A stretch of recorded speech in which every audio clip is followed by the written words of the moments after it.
Check.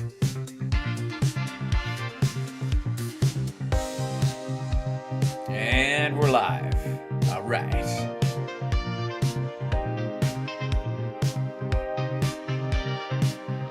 Woo.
Hit the like, share the show. Will be up in just 1 minute.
Hi, there it is. Now it's working. Sorry, welcome. I hear people singing your praises all the time, chat room. I was trying to get my camera working there for a minute and it just decided it needed a refresh. So, voila. Um, Hit the like, share the show, etc., etc., etc. And you like the AMSR start though? Hey ho ha ho. It's all right. All right. Let's jump right into the middle of something that started before I get to any clippage. I don't know if you've heard, but according to the online maggot sphere, specifically the cat turds and those folks, which are really just the somewhere between dead enders and Baghdad Bob at this point, clearly. They said that Trump's giving a press conference at 5 or 5:30, which would be what was a little bit earlier, and because he's doing that, oil prices reversed, and he's basically calling it off. That this is the end of the the Iran war, and so we're gonna pick it up where he comes out and see if it just all ends tonight. Maybe it will. Fuck with you. Okay, here we go. Hello, everyone. Thank you very much. Look, they're all doing the Glenn Beck, Joe Biden voice, and it actually sounds like Trump. It's been a very big 2 days, I have to say. And we'll be heading back to Washington, D.C. right after this. And I'd like to wish everyone a very good evening. And thank you. That's all that stuff's written there, is it? Those are a lot of stuff going on in the world. You think you need to remind people of that? over the weekend, the United States military and the Israeli Defense Forces continued Operation Epic Fury very successfully. Over the past 9 days, we've And if we weren't successful, we wouldn't tell you anyways? carried out some of the most powerful and complex military strikes and maneuvers the world has ever seen. Yeah, not even close to true. Not even remotely close to true. Only someone who is brutally ignorant of battlefield theory and history would even utter those words about what's basically been a sea and air strike on a land-bound adversary. Now, you add that up to all of the other things, Midnight Hammer, getting rid of the nuclear threat from Which we apparently didn't because they were 2 weeks away then. Man, but we went at the last second. And then I guess less than 5 months later, we're right back to that precipice. I guess Midnight Hammer sucked. Can't touch this. Iran, which was a big moment in history, in my opinion. In your opinion? And, well, that's not all that matters. History, a matter of opinion. The great success we've had in Venezuela and all other places, every place we've gone, we've had tremendous success. Yeah, we bombed the shit out of people. It's almost like we have the biggest, most modern military in the world, and people should kind of know this already. It's amazing. Who would have thought we could fuck up Venezuela? Little old America.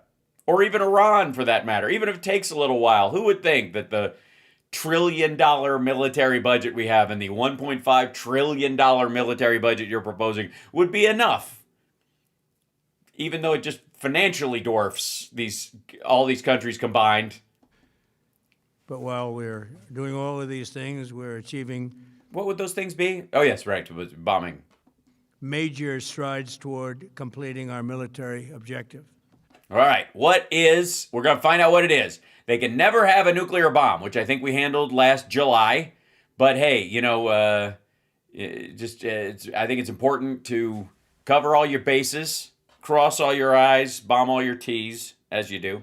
And some people could say they're pretty well complete. We've wiped Yeah, Putin apparently said that. Trump had a conversation with Vladimir Putin and apparently has come to the determination that that's basically done. I mean, what he said, what Putin said. I'm bombing his friend. He basically says, knock it off. We're basically done. every single force in Iran out very completely. Sorry, you're taking them out very completely? And some people could say they're pretty well complete. We've wiped every single force in Iran out very completely. Yeah, there's like 50,000 leadership positions in the government, the IRGC, that are, I mean, it's a military state by and large, and they've got tens of thousands of sites where they've hidden shit. Most of Iran's naval power has been sunk. It's on the bottom of the sea. Yeah, especially the submarines. They're not at the bottom of the sea, but they're fairly close. So it's almost 50 ships. I was just notified it's 51 ships. I didn't Oh, that's almost 50. It's just almost the other know they direction. had that many. Didn't last. You wouldn't really? They didn't brief you on how many ships they have? They didn't give you a fucking chart? Very long. Sorry. The president of the United States is just finding out how many ships Iran has, in theory, by how many we've sunk. And I suppose the percentage they've given him? And these are fighting vessels. Well, not anymore, obviously. And now we'll never know, will we? It's kind of like that blowing up speedboats outside of Venezuela, you know? They must be full of drugs and violent criminals. Nobody's going to get a chance to look. And, you know, if you try, obviously, we'll fire on you too. They're meant to fight, but they're not meant to fight against us. We can Sure, I guess.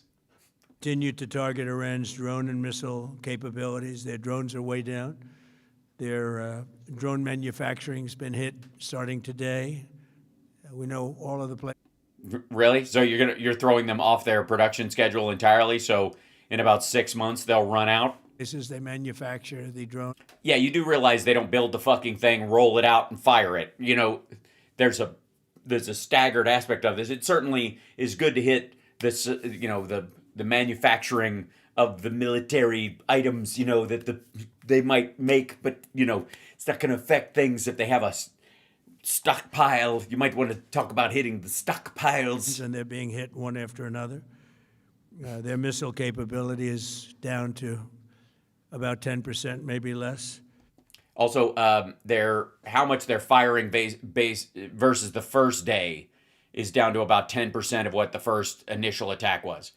We don't know whether that's because they're keeping their powder dry and waiting for America to kind of hit a slump in munitions before they attack, or whether we've hit their launch capabilities and they still have the stockpiles, they just have to move to different launchers, or if they've hit the stores and the launchers are fine and they have to deal with whatever stockpiles they have there. He has no idea about any of these details. All of them matter. And but you know, they're firing 10% of what they were firing on Saturday when the attack came, so they must be almost out. We're also hitting where they make missiles and where they deliver missiles. and where they put the stamps on them. Also where they polish them. Oh, sorry. Yeah, I beg your pardon. I should have. This is just wrong. I should have given you a nut warning about this. That was wrong of me. Ladies and gentlemen, please prepare yourself. It is getting. I don't know if you've noticed, but I think they had him on some form of Ozempic for a short time, but he has moved well past the kind of foldy part to it is now like practically Vogon in its like barrel throat stuff. He's still got the nunt, but it's just swollen. Struck over 5,000 targets to date, some of them very major targets. Some of them not. Some of them you would call targets that had a lot of minors in them, like a school. And we've left some of the most important targets for later in case we need to do it. Why? The most important ones, I suppose, would be anything close to an ICBM, any ballistic missile capabilities they have that would give them the ability to hit their neighbors in Israel. Certainly nuclear capabilities. I don't know, chemical weapons, shit like that. Sorry, you're blowing up the bullet factory and you're saving the fucking potential nukes for later. Just for the big, save it up. Give it to me big at the ending. That's great. If we hit them, it's going to take many years for them to be rebuilt. having to do with electricity production and many other things. Oh, you mean power plants, civilian targets. So you're saving. Great. Okay. So you're pausing on civilian targets for a little while. Yeah, that's.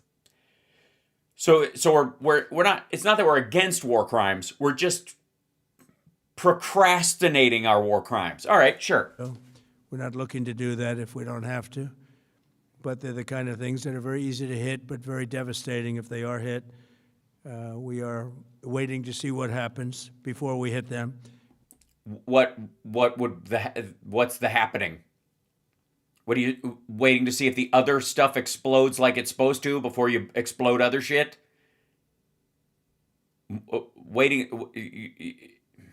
I think what he means is till they quote unquote cry uncle, till they, if they say, hey, leave us alone, then he'll pull off that, and then they'll wait until they get the leadership, and then he won't like what they're saying, and then we'll do the next round at the beginning of June. We could take them all out in one day.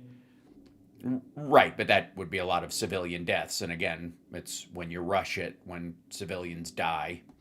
These are also civilian targets, so technically speaking, anybody working there is a non-military target, even if they're at war. But it's all resulting in a 90% decline in various things, but in particular. Their drive, their motivation, erectile function, the amount of orange juice they're consuming every day. It's a lot of shit. Everything's basically down 90%. Roller skating fell off a cliff.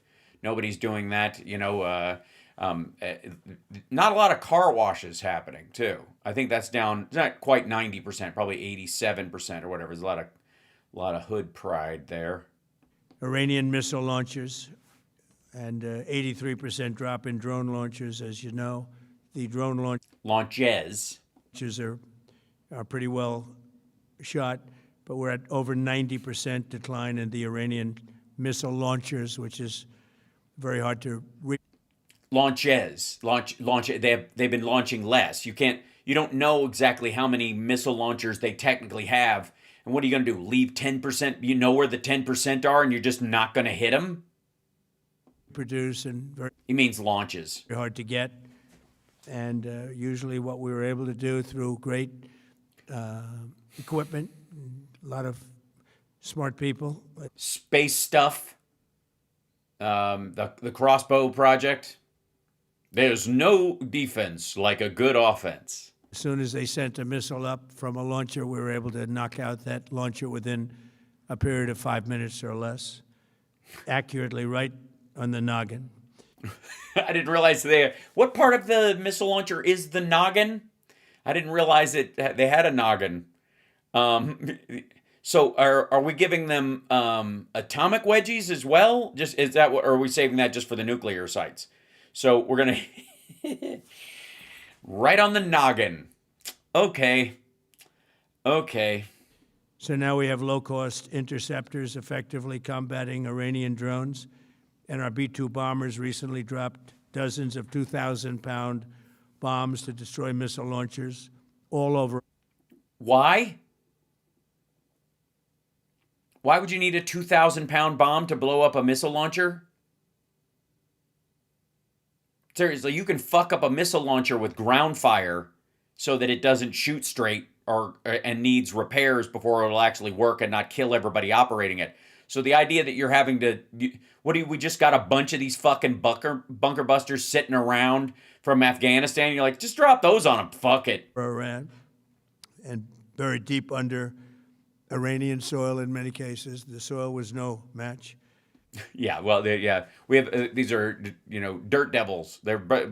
It's a missile. It's a 2,000-pound bomb that has a small hand vac attached to the front of it. It just goes like that, Unless of course there's a penny, and then it gets out there and it clacks around and it clogs the whole thing up, and then the bomb is totally ineffective. And we're also annihilating the manufacturing base that the regime uses to build drones and missiles at a rate that nobody thought was possible.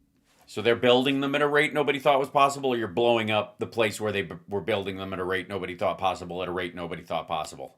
I'm just, oh God, help us. We're knocking them out We know where they all are. We're knocking them out very quickly.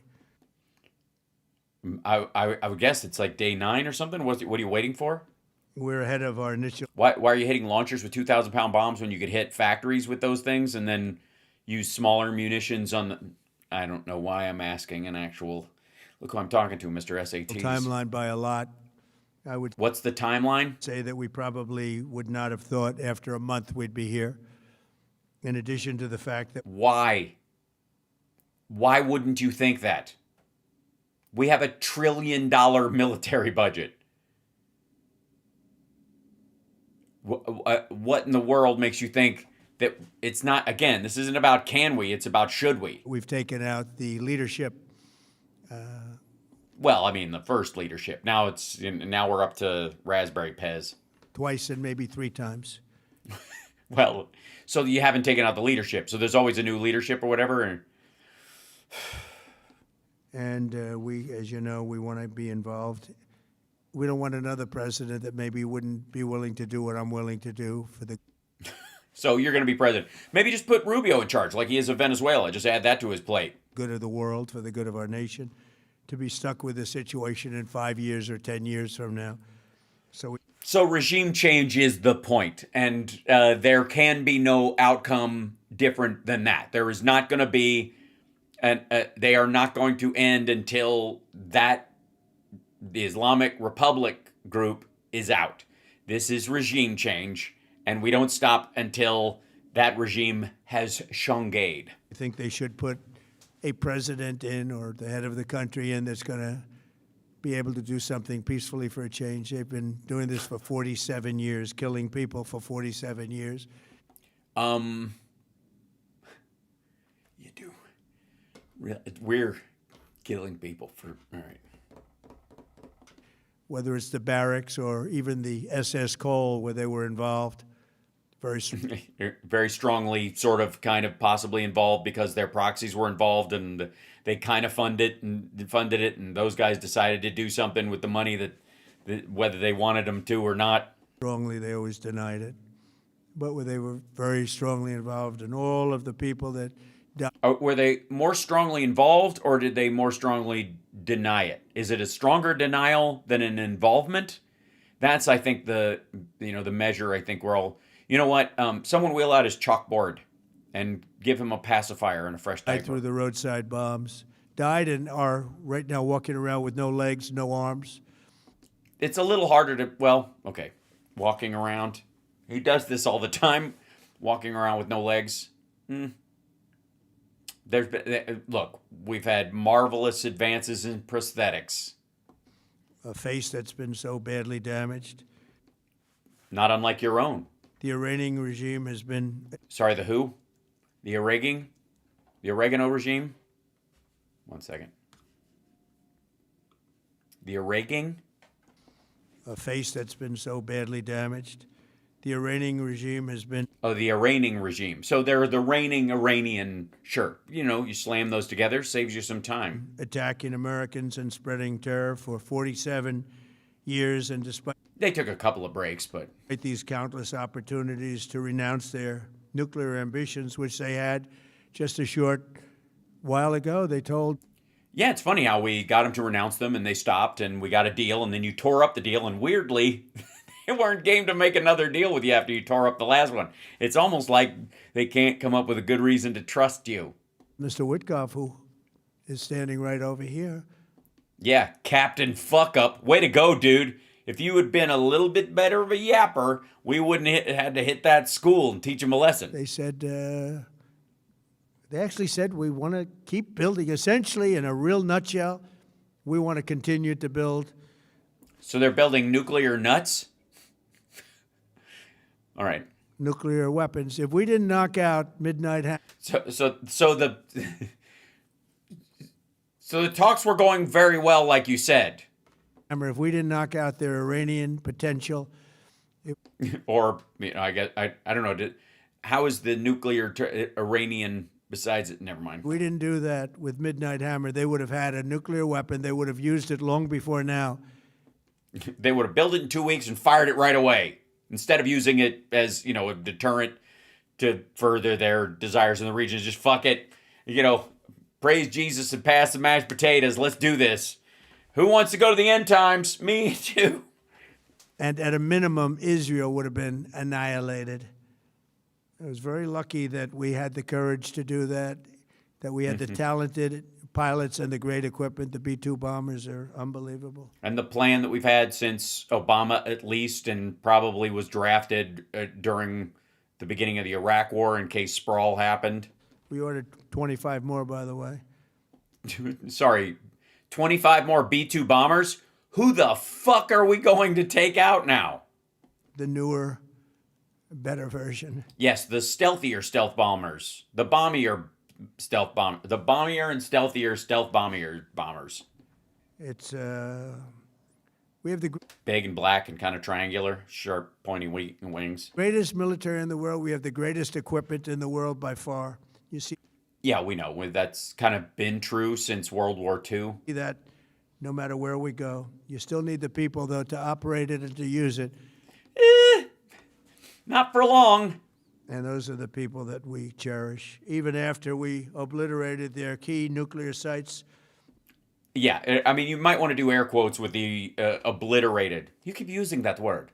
I do not think it means what you think it means. In Operation Midnight Hammer, they never negotiated in good faith. They still continued to say, we want to build nuclear. We want enrichment at levels that were unacceptable.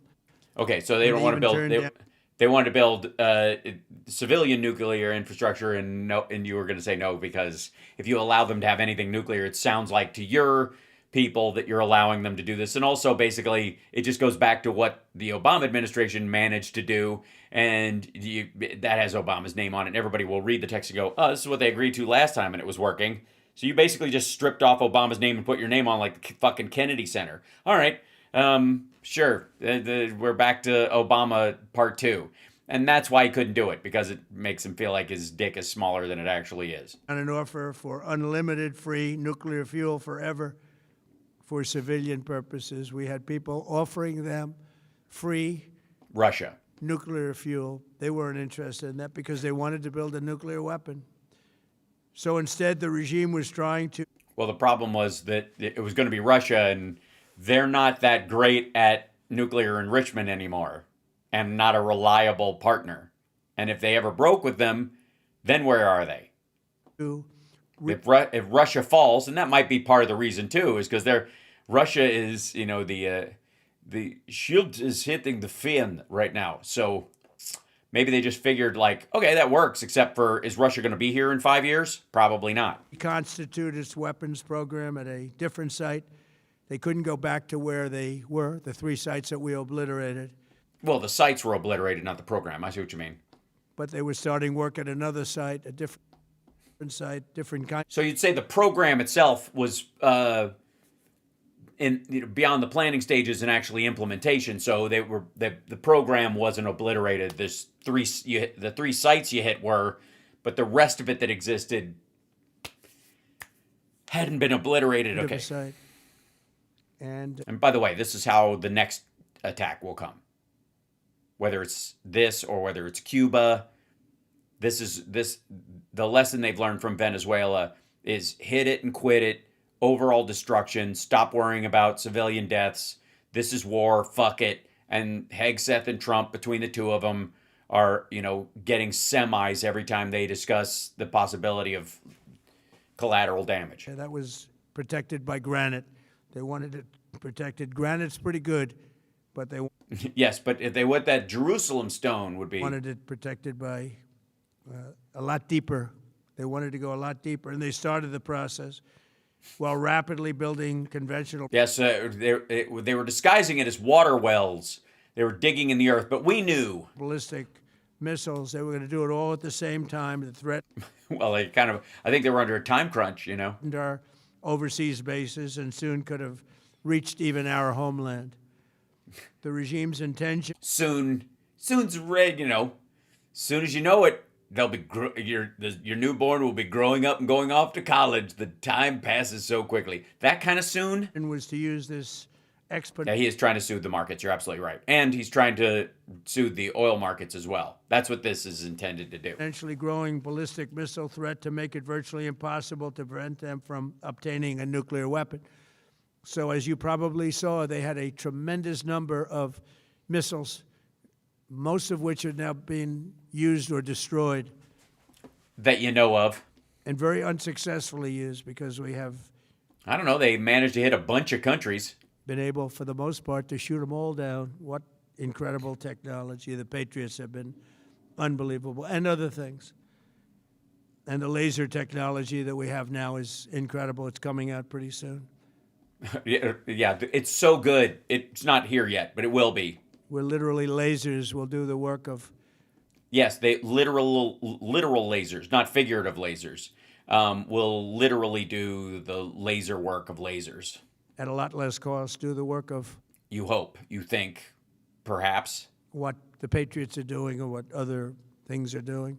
The situation was very quickly approaching the point of no return, and the United States found it intolerable, in my opinion, based on what... Sorry, the United States found it intolerable. You found it intolerable, and your opinion is not our opinion, for the record. Steve and Jared and Pete and others were telling me, Marco, so involved, that I thought that they were going to attack us. I thought they would, if we didn't do this at the time we did it, I think they had in mind to attack us. And so they were going to attack us. So Israel was going to attack them first, and we didn't want Israel to get ahead of us. So we got ahead of Israel and called their bluff. So it was you're basically describing a Mexican standoff, I think. And you're the first one who jumped because the weakest and most easy to panic does. If you notice, they did something which was very foolish, very stupid, I would say. They negotiated with you in good faith, thinking you meant what you said? Attacked their neighbors. And their neighbors were largely neutral, or at least weren't going to be involved, and they got attacked. And it had the reverse effect. The neighbors came onto our side and started attacking them. And sorry, the idea was that their attacks on these quote-unquote neighbors were meant to get those people to join them? Actually, quite successfully. If you look at Saudi Arabia, you look at UAE, Qatar, and others, but they were strong. Yeah, because this is really their war. And they were smart, but they got attacked. Nobody, when I first heard it, I said, no, somebody made a mistake. There was no mistake. UAE had over 1,000 missiles shot at it, knocked them almost all down. On the very first day I came down the escalator in 2015, oh my God. and I said, quote, I will stop Iran from getting nuclear weapons. Peacefully.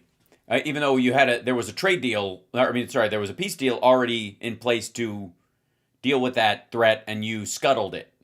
And all I'm doing... Meaning that led directly to here. Eliminating the peace deal that we had means that the only method you're going to have, because again, why would anybody trust you to keep a deal when you tore up the last one? The only thing the only option you would have is war. Is keeping my promise. Think of that. That was in 2015. I said it. It was a threat then, and a much bigger threat now. Yeah, because you tore up the peace deal. No longer a threat, not for a long time anyway. How do you know? You said they were 2 weeks away for Midnight Hammer, and they were back at it in 5 months. You have no idea. We want to keep it that way as we can. It's not that way yet. Continue Operation Epic Fury. We're also focused on keeping energy and oil flowing to the world. Flowing. And I will not allow a terrorist regime to hold the world hostage and attempt to stop the globe's oil supply. And if Iran already happening does anything to do that, they'll get hit at a much, much harder level. I will. What do you mean? You are going to hit the power generators and the civilian targets? How much harder can you actually hit them and not just bomb the populace? Take out those targets that were easy and that I mentioned just before. We'll take... Yes, the civilian infrastructure, right. Come out so quickly they'll never be able to recover, ever. Why don't you hit the shit that they would use to clog up the strait, you fucking weirdo? If they want to play that game, they It's not a game. better not play that game. In the long No, nobody likes to play that game. run, oil supplies will be dramatically more secure without the threat of Iranian ships, drones. What did I say? What did I say about this really being long-term a financial benefit for the UAE and Saudi Arabia and the like, that they no longer have Iran hanging over them as a destabilizing factor, an institutional level one. I'm sure they'll deal with terrorism every so often, but not one that they had to worry about a fight like this breaking out. I know everybody wants to jump on this and say this is Israel's war, and certainly Netanyahu would like to think it is. And they certainly benefit kinetically. But for fuck's sake, this looks like we're fighting this war for the financial benefit of the UAE and Saudi Arabia specifically. Missiles, nuclear menace, or anything. So the Strait of Hormuz is going to remain safe. We have a lot of Navy ships there. We have the best equipment in the world, inspecting for mines. Again, most of their ships are What, mine sniffers? down at the bottom of the sea, but we will hit them so hard that They'll blow up. it will not be possible for them or anybody else helping them to ever recover that section of the world. They do. Whoa. Sorry. You'll hit them so hard, no one will be able to recover that section of the world. Okay, that sounds either nuclear or long-term biological chemical. Chemical I would go with, because no biological factor in that part of the world out in the sun, and it would continue to infect past a certain point, I guess, unless there's some weird sporsy anthrax thing, I suppose. I don't want to give them any ideas. But nuclear and chemical seems to be something that would make someplace toxic for the next 100 years. What the fuck? So all like rogue groups within the IRGC have to do is fire on ships or Iran's proxies. If they want this to escalate to doomsday, all they have to do to trigger this asshole launching a nuke is hit a couple of boats in the strait. So thanks. You've basically given them the wick and the match. For them or anybody else helping them to ever recover that section of the world. To ever recover that section of the world. That sounds like, yeah, radiation. Do anything. In recent years, the regime and its terror proxies have launched attacks on hundreds of commercial vessels. We're putting an end to all of this threat once and for all, and the result will be lower oil prices, oil and gas prices. They were already going to go lower because of demand. Again, this is going to spike and collapse. This is just like a pump and dump scheme for the oil companies and investors. For American families, we've done that. We've done it. We brought it very low. This was just an No, you haven't. excursion into something. It had nothing to do with it going low. Demand is going down and output is going up. That had to be done. We're getting very close to finishing that, too. In the meantime, during this brief disruption, the United States is offering political risk insurance to any tankers operating in the Gulf. So we're putting up risk insurance. We'll buy you a new boat. Thanks to... Hey, guess what? If you want a new ship, like oil tanker, just fucking ride it through there. Sink it yourself. We'll buy you a brand new one. perhaps go alongside of them for protection. We don't think it'll be necessary. If it is, All right, I mean, we've had strategies like this before where they escort stuff through the strait or through other, I mean, Jesus Christ, this is like 1800s level shit. and if they do anything, the price will be incalculable. It will be The price of oil or? so great that they will have wished they never did it. Sorry, so all they have to do is blow up a tanker or sink an oil boat that's not even ours, and we're going to nuke the fuck out of these people. Is that the idea? It sounds like he's gunning for doing that, period. Because you have to keep the straits flowing.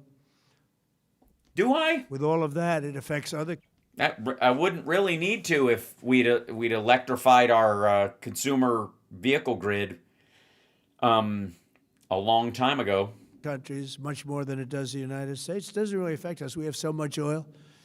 We have Yeah, but tremendous we still have less than we use. oil and gas, much more than we need. We have Venezuela now as our new partner, great partner. They've worked out so wonderful. We're working with the administration, the president, and it's a massive source of oil, gas, everything. But Which sells on the open market. I mean, he does realize we're not like capturing these things like the Soviet Union did, right? That we don't get to fucking just keep it. we're in a very good position, but very unfair to other parts of the world, like China as an example. I mean, we're doing this for the other parts of the world, including countries like China. They get a lot of their oil through the straits. So Oh yeah, where do they get it from? we're doing this. We have a very good Who you allow to slip through the straits and give them oil? relationship with President Xi in China. I'm going there in a short period of time, and we're Please stay. protecting the world from. Well, thanks. At this point, I'm starting to think you should get the Nobel Peace Prize for starting this war. They should just, you know what? For you, they should just change the name to the Nobel War Prize. Stop fucking around. What these lunatics are trying to do, and very successfully, I might add. We're also, Sorry, run that by me again. and we're protecting the world from what these lunatics are trying to do, and very successfully, I might The lunatics are doing something very successfully, or we're protecting them from the lunatics very successfully? add. We're also Because we're kind of not right now. waiving certain oil-related sanctions to reduce prices. So On who? we have sanctions on some countries. We're going to What countries would those be? take those sanctions off. Oh yeah, yeah, right. Just who you trying to help? You just had a phone call with Vladimir Putin. I wonder. Till this straightens out. Then who knows, maybe we won't have to put them on. There'll be so much peace. Yeah, that's what it'll be. Yeah, that's what Russia needs is more money just so they can implement peace because war is cheap, but peace is expensive. When the time comes, the U.S. Navy and its partners will escort tankers through the strait if needed. I hope it's not going to be needed, but if it's needed, we'll escort them right through. And we have the greatest So that ours get hit by mines. mine-sweeping ability. We have the greatest ships, and Right. we know exactly where they're placed. We'll get them out of there very fast, but we hope we don't have any of that. And again, if they do that, if they play that game, we're going to hit them at a level that they have not seen before. Sorry. So if there are already mines there and you go through and find them, you're gonna nuke them, whether they put those there recently or they've been there for a long time. So we're winning very Fuck. decisively. We're way ahead of schedule. Yeah, just like the ballroom. Our military is the greatest in the world, with the greatest equipment and the greatest people in the world. Nobody's ever seen anything like it. Yeah, but that's true because time ticks forward.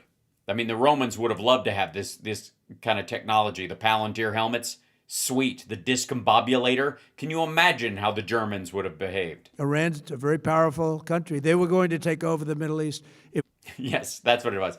So it's not just that they were going to have nukes, but they were going to take over the entire Middle East. And so we're going to take over the entire Middle East. If we did not hit them, they were going to take over the Middle East. They had Great. Yes, in 2 weeks. thousands and thousands since their last hit.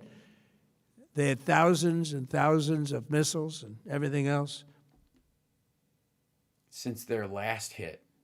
I mean, since we hit them last year, they still have lots of regular munitions that you didn't strike, so why wouldn't they? Most are now destroyed, but they're You hope? going to take over the Middle East. Those weapons were aimed at Middle Eastern countries. Yeah. They were short range. I don't think they have much of a choice. I mean, they could aim them at Europe, but they're still going to land in Turkey. That had nothing to do with this. They were going to take over the Middle East, and they were going to try and destroy Israel. So we stopped it with good timing. And At the very last second, cut the blue wire. we're very proud to be involved in this, and it's going to be ended soon. And if it starts up again, they'll be hit even harder. There you go. That's it. I've said they're going to avoid the Iraq curse by declaring victory and getting out and then going back in.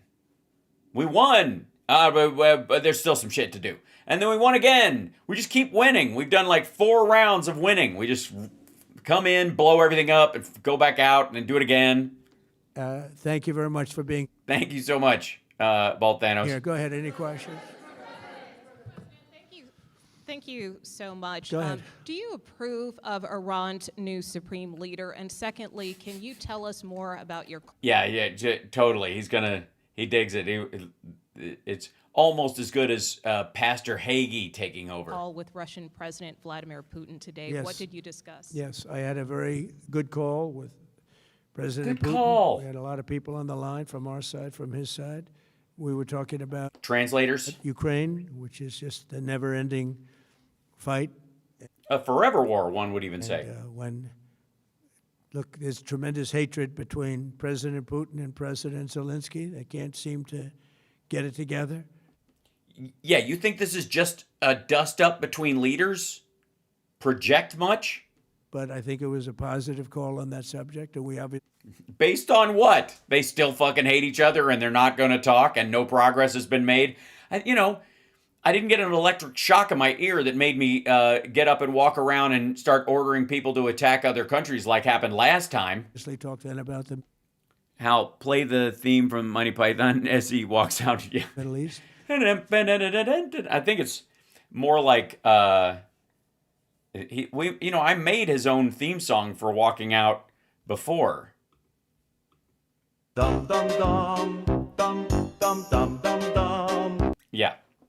And he wants to be helpful. I said, you could be more helpful by getting the Ukraine-Russia war over with. That would be more helpful. Over with? What do you mean over with? How about get the fuck out? Go back to 91 borders. Stop all this shit. Rent parts of Crimea if you need it. Why the attack? Why is it necessary? Unless you want to roll into Europe. You want to turn Moldova into a roll into Europe, and that's clearly what they want. So, over with? Just go ahead and fucking kill him. That's what he means. Go ahead and kill the Ukrainians or fucking kill Zelensky and take it over. I don't care.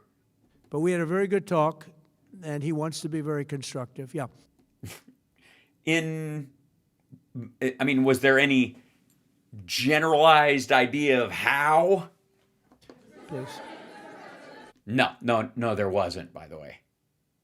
Hey man, I'm just here to help you out, you dumb cunt, you motherfucker. I will tell you right now, my almighty, that I'm here to help you. How I help you is up to you. Yeah, please. Thank you, Mr. President. On Iran, you called it an excursion. You said it would be over soon. Are you thinking this week it will be over? No, Are you but talking soon. about days? I think so. Okay, and with respect Very to soon. Look, Yeah, in 2 weeks, 2-week period. Just the old chestnut, 2 weeks. everything they have is gone, including their leadership. They just named new leadership yesterday, you tool. In fact, there are 2 levels of leadership, and even actually, as it turns out, more than that. But 2 levels of leadership are gone. It's not enough that 2 are gone. So they basically they're on the 5th string at this point. I understand it's the guy's son, but they would have rather had some cousins. He's kind of a dipshit. Most people have never even heard about the leaders that they're talking about. Yeah, but that's true of the leadership that they had in the first place. So You thought Khomeini was Khomeini. it's obviously been very, very powerful, very effective. to Cuba, you said that Cuba wants to make a deal. Yes. What would the United States get in return for that, and why should Americans trust Marco Rubio to negotiate it? Well, Marco Rubio is doing a Doing a fantastic job. great job. I think he's going to go down as the greatest Secretary of State in history. Yes, so he was able to solve all these things without a shot. Oh, fuck me. Look at what we've done as a presidency. Look at what we've done as an administration. Yeah, it's the dawning of a new age of imperialism. They trust Marco, and so do the American people trust. He's been successful no matter where he's been. No? He also speaks the language, which is always Oh, man. Yeah. I guess we're fucked when we make a deal with anybody else. Does anybody in the administration speak Farsi? nice and always helpful. But he's dealing, and it may be a friendly takeover. It may not be a friendly takeover. It wouldn't.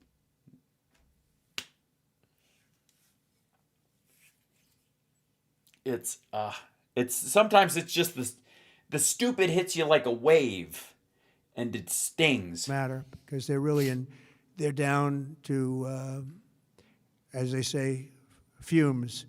They have no energy. They have no Yeah, we basically put a blockade around them. Not even an embargo. money. They're in deep trouble on a humanitarian basis. Which is the goal. Why is that? Why did it just happen organically? Did the Cuban economy and the Cuban people just forget how to fucking go to work one day? They just walked out to their car and stuck the fucking gas nozzle into their window and then just filled the car up and went, now what? And then they just went to smoke a cigar and the whole fucking car blew up and they're like, shit, what timing? And we don't want to see that, but they were very, very bad to a lot of people, as you know, and a lot of people living the Cuban-American vote, which I got at record levels. Very important. Those people are very important to me. I know what they went through. They went through hell.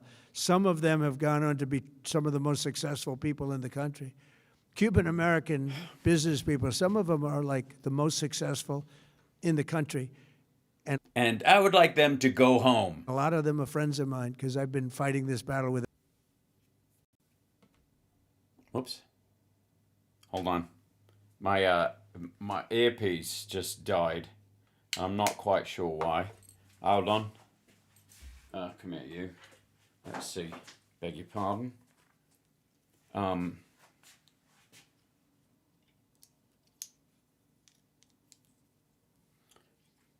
Yeah, excellent. Let's see if he plays through. Sorry. Get out of here. Energy, no fuel, no. Hold on one second. Sound. That's a big one there. Hello. Beg your pardon while I switch this back to here. Bluetooth. And hopefully it will connect. I've had issues lately with my headphones and I'm not quite sure why.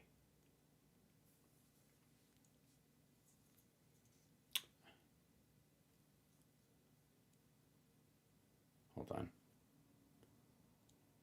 I'll just restart these because that's what you do.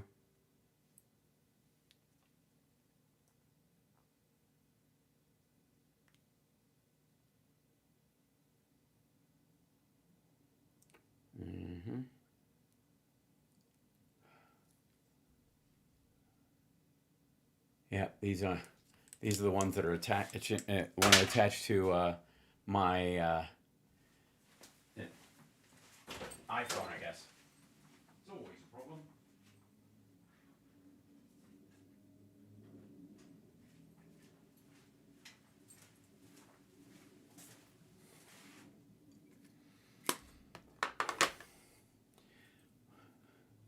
When in doubt, go open ear.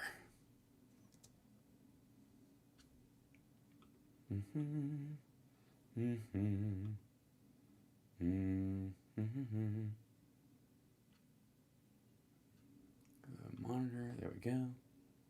And hopefully, yeah, there we go. Okay. War, no money, no nothing. They lived without Venezuela, they couldn't have made it. And we cut them off from everything else. So, yeah, they're going to make either a deal or we'll do it just as easy anyway. Yeah. Yeah, nothing's easier for the giant American military, bigger than all 6 of the next largest combined, to wipe out an impoverished country with no food, no humanitarian aid, and no oil. I don't know how we managed to do it. Please. A true display of strength, you know? Not at all like the schoolyard bully that we come across as. Footage that shows that an American missile strike and a Tomahawk missile likely destroyed that Iranian girls' school. So will the U.S. accept any responsibility Well, I for haven't that strike? seen it, and I will say that the Tomahawk, which is one of the most powerful weapons around, is used by, is sold and used by other countries, you know that. And whether it's Iran, who also has some Tomahawks, I wish they had more, but whether it's Iran or somebody Sorry, Iran is firing our missiles at their own schools. else, the fact that a Tomahawk is very generic, it's sold to other countries, but that's being investigated right now. Yes, they passed their patent point. You know, Tomahawks are generic now. You can buy them at like a third the price of the name brand Tomahawk. Yeah, For shit. Thank you. Mr. President, you've said the war is, quote, very complete, but your defense secretary says this is just the beginning. So which is it, and how long should Americans be prepared Well, I think for you could this war say to it last both. for? It's the beginning of building a It's the beginning and the end. We've gotten there and we've not gotten there. We're in the middle of the end or the beginning of the middle. It depends on how you look at it or don't look at it. If you look at it, which you probably shouldn't. What could be dumber than both? new country, but they have no Navy, they have no Air Force, they have no anti-aircraft equipment. It's all been blown up. They have no radar. They have no telecommunications. They have a few fewer schools. And they have no leadership. It's all gone. Well, they kind of do. They just named new leaders. So The foreign minister's still in position. They've put in a new Ayatollah. He can pick a president of just about anybody. The IRGC leadership is still intact, and they're the scariest group in the fucking country. you could look at that statement. We could call it a tremendous success right now as we leave here. I could call it, or we could go further, and we're going to go further. But Well, we could leave if we just we're done, but we want to be more done. the big risk on that war has been over for 3 days. We wiped them out in the first 2 days. When you think about it, Sorry, the big risk of that war, you mean the nukes last year? it's No. incredible. He means whatever we bombed in the first couple of days, which was everything. I We think. wiped out a big Navy, very powerful Navy. These were ships, these were serious ships. These were ships that you buy when you want to win battles. They're all Do you go to the battle store? on the bottom floor. The sailors are all running off They're all on the bottom floor. So they were on the roof. the ships. They refused to get on the ships. Huh? So they were empty boats we sunk? The Air Force is gone. Everything's gone. The missiles are down to a trickle. So where's the Air Force? Is it at the top of the sky? Did it fall out of the atmosphere? The drones are down to probably 25%, and they'll be They're up 15% from an hour ago. soon be down to nothing. We'll have where they manufactured the drones are under fire as we speak. They're being hit. So the rest is going to be You hope. a determination as to my attitude, along with the people in the trumpet. Oh, fuck, man. That's the determination of the war, is his attitude. Sounds scientific. Administration, what we want to do. Thank you. So how the fuck does Marco Rubio go down as the greatest, Secretary of State in the history of the country if he's basically just punting your whims at whoever you want to pick on this week? Yeah, please.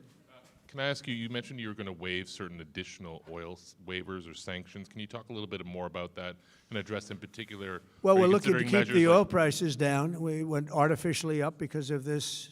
It's not artificial. It's real. That shipping costs and danger make it hard for oil to get out of the place, and it lowers the supply and spikes fear about ongoing demand or how how it will impact the economy down the line. So this is an unnatural choice of the war, which is yours. If it's unnatural, then you're saying this war was a mistake and you didn't mean to do it. If it had to happen, of course it's natural. Excursion into a very positive thing. I mean, this was an excursion that a lot of people wouldn't have done. It's an excursion. I didn't realize we've been calling it a war this whole time. It was an excursion. It's like a field trip, but with, bombs. I knew oil prices would go up if I did this, and they've gone up probably less than I thought they'd go up. But I Really? don't think anybody thought we were going to be this quickly successful. This was a military success, the likes of which people haven't seen. We have the best military. We have. Yeah, again, this whole thing about nobody's questioning that part of it. No one is questioning whether or not we have the material capability to pull this off. The question is, do we have the tactical leadership that understands the threat and the ongoing threat of, not doing it, going half measures and doing it all the way? And are there decisions being made along the way that, that mitigate the damage and create an outcome we can live with? That answer is clearly no. Right now, they have no fucking idea what constitutes the end of this shit, except Trump's whim. So no, there's no schedule. It's not going better than anybody thought. There's no even gauge to know what the metric was in the first fucking place. And since he didn't call it before, it's like a psychic who never made a prediction, going, I thought this would happen. The best equipment. We have, I believe, the best generals. We have the best. And this went very quickly. We talked about that with President Putin. He was very impressed with what he saw because nobody's ever seen anything quite like it. Iran was a very powerful military country with all of the missiles. Now, you had the double attack. You had the original attack with us and Israel, and that knocked them for a loop. Then you had the B-2 bombers, which took out their nuclear capability, and they would have had a nuclear weapon within 2 weeks to 4 weeks. Okay, so this is the third of 7 attacks? And they would have used it long before this press conference. And we might have had a much different press conference if we had a press conference at all. Probably not. You would have been in a bunker. But it's been amazing. The military success that we've had is truly unprecedented. Yeah, but completely predictable. Again, just by the size of that country. Same thing with Venezuela. You've told your congressional colleagues that you will not sign any piece of legislation until the Save America Act is passed. Does that include the confirmation of Senator Mullen as your next DHS secretary? Does that mean a DHS funding bill? And Senator Thune said today it's not a matter of whether or not your Republican colleagues agree with the policy, it's about changing the process. In other words, getting rid of the filibuster to get there. So in order to get it, you're going to need Democrat votes. And what we're saying is the Save America, not the SAVE Act, which nobody knew what it was, the Save America Act. The Yeah, everybody thought it was a banking thing. Save America Act. And that's voter ID. Yeah, he flipped out on Truth Sinkhole and wrote a big screed about, call it the Save America Act. Calling it the Save Act sounds like shit. We want voter ID. We want to be able to see a picture of the voter. We want to be able to see that the voter is legitimate. Yeah, again, this wouldn't even go into it wouldn't even go into effect until 2027. This is fucking meaningless. It would not go in this year. The earliest you could have it is 2028. Period. Where it would function. I think it was James Woods the other day before he quit the Republican Party was hit a poll on Shitter do you think the SAVE Act will go into effect before the midterms? Yes or no? It's motherfucker, read the goddamn thing, dummy. Of course not. That's not how the law works. It's for the next fiscal year.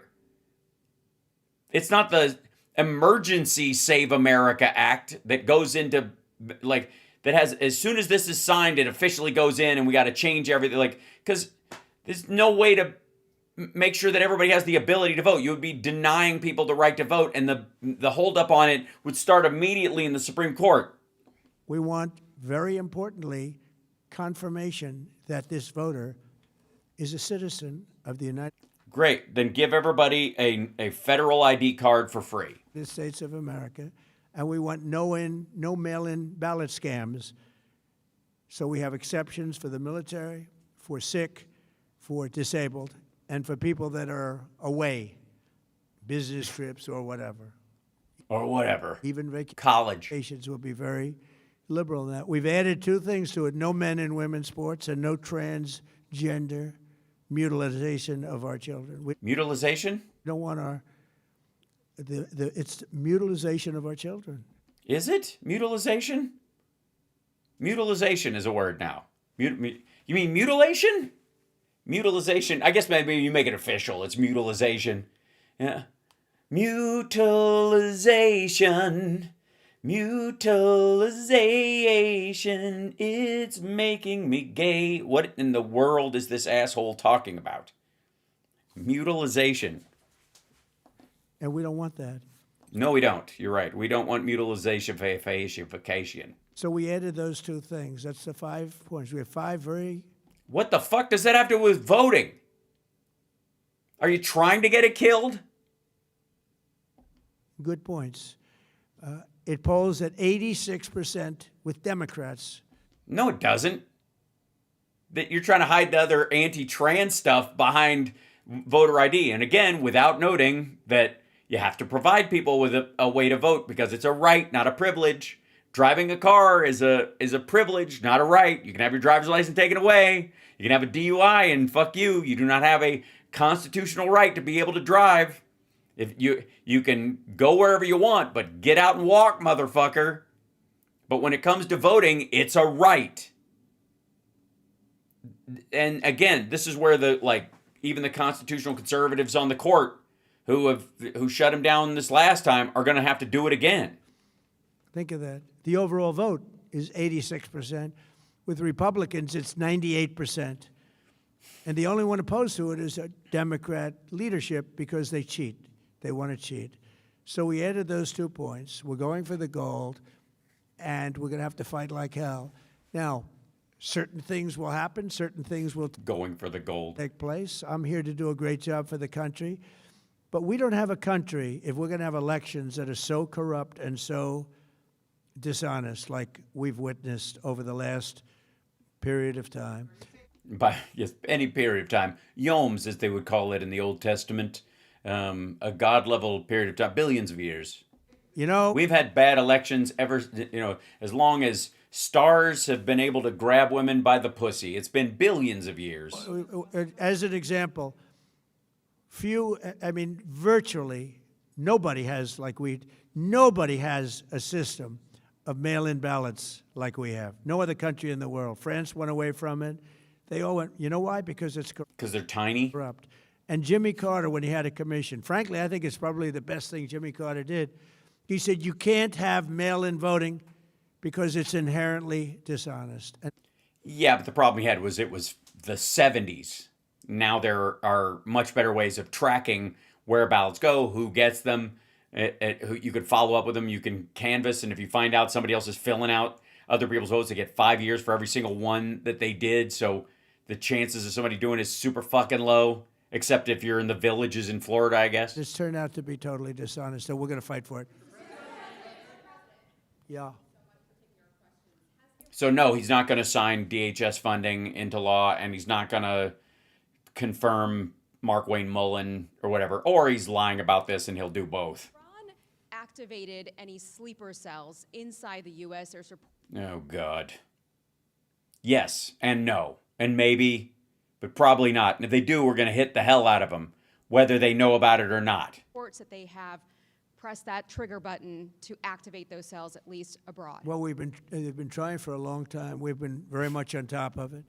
One of the things we have Yeah, one of them was trying to sneak into the country via the locker room for our hockey team in Milan, and luckily, Kash Patel was there to slip him a Mickey. to do is get the Democrats to stop the Democrat shutdown, because as you know, the apparatus that looks All you got to do is put body cams on ICE agents. Bing. into that, Schumer and the Democrats have shut it down, which tells you they probably hate our country a lot. But the Democrats have to open that up. Yeah, they hate our country. Why do they love the Constitution so much over our own country and our own countrymen? We've got very, very good intelligence into that. We know a lot of different things that have happened that have been very bad.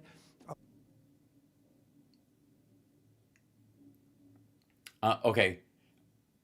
But beyond your relationship with Epstein. A lot of them came in during the Biden open border period, but we have them under, we've got them, we're watching every single one of them. Yeah, we know a lot about them.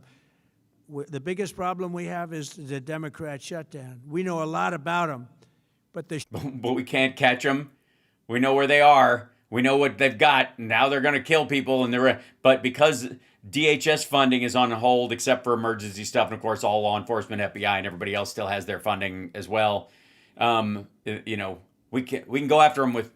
They're forcing us to use actual law enforcement for terrorism threats inside the United States, like we've always fucking done. shutdown doesn't allow us to do what we have to do. Why? Why is that? Why? Sorry, the FBI, the U.S. Marshals, the Department of Defense, the intelligence services can't. They're just like, well, sorry, bunch of Iranians over there. They're building a bomb in somebody's basement, and we'd love to go kick in the door, but we're not allowed to because the funding won't allow us. Get the fuck out of here. Do you have to take him out? Does he have a target on his back? You mean the new supreme leader? You mean the son? How can there be an Iran with Well, another I don't want to. Ayatollah? I don't want to say that, but I was But yes, disappointed because we think it's going to lead to just more of the same problem for the country. So I was disappointed to see their choice. wait a minute. What the fuck do you think they're going to choose? The Pope? Thank you, sir. You've We've decided that in an effort to shut all this down, we are going to. Our new supreme leader is Rabbi Shmuley Betrech. Cool now? We're cool? You've said you have someone in mind to be the new Iranian leadership, if not the Ayatollah's son. What are you looking for in that person? Are you looking at someone It's Kid Rock. internal, given that you just said that their leadership has been I decimated like the and idea wiped of out? It's going to be Peanut Butter Dickhead, Patrick Bet David. internal and eternal. Come to think of it, but What? Sorry. What? Hold on. You want somebody who will live forever? God damn it. Back up. it's going to lead to just more of the same problem for the country. So I was disappointed to see their choice. Thank you, sir. You've said you have someone in mind to be the new Iranian leadership, if not the Ayatollah's son. What are you looking for in that person? Are you looking at someone internal, given that you just said that their leadership has been I decimated like the and idea wiped of out? internal and eternal. He almost said eternal at the beginning, so that's why he did both. A monarchy. Okay, so he wants a monarchy or theocracy or whatever. Fuck democracy, right? Come to think of it, but I like the idea of internal because it works. And the standard for internal is Well, I mean, I think we've proven that so far in Venezuela. We have a woman. yeah, these are the same. Yeah, same governmental structure, same depth of belief. Yeah. Chelsea, who has been, president of the country, very respected, she's doing a great job. And it's, no Yeah, if we'd have handled Waco the same way, as we handled, I don't know, Bear Stearns, I guess, or that's a bad example. Citibank. disruption. We had, as you remember, Iraq, where everybody got fired. The military got fired, the police got fired, the politicians got fired. There was nobody. And you know what they turned into? ISIS. And we don't want that. Well, maybe if those people were going to form something like ISIS, and not Al Qaeda or our own another secular government, maybe there was a good reason to fire them. Maybe they were purging all the ISIS sympathizers from the sitting government. I don't want that. So The fuck?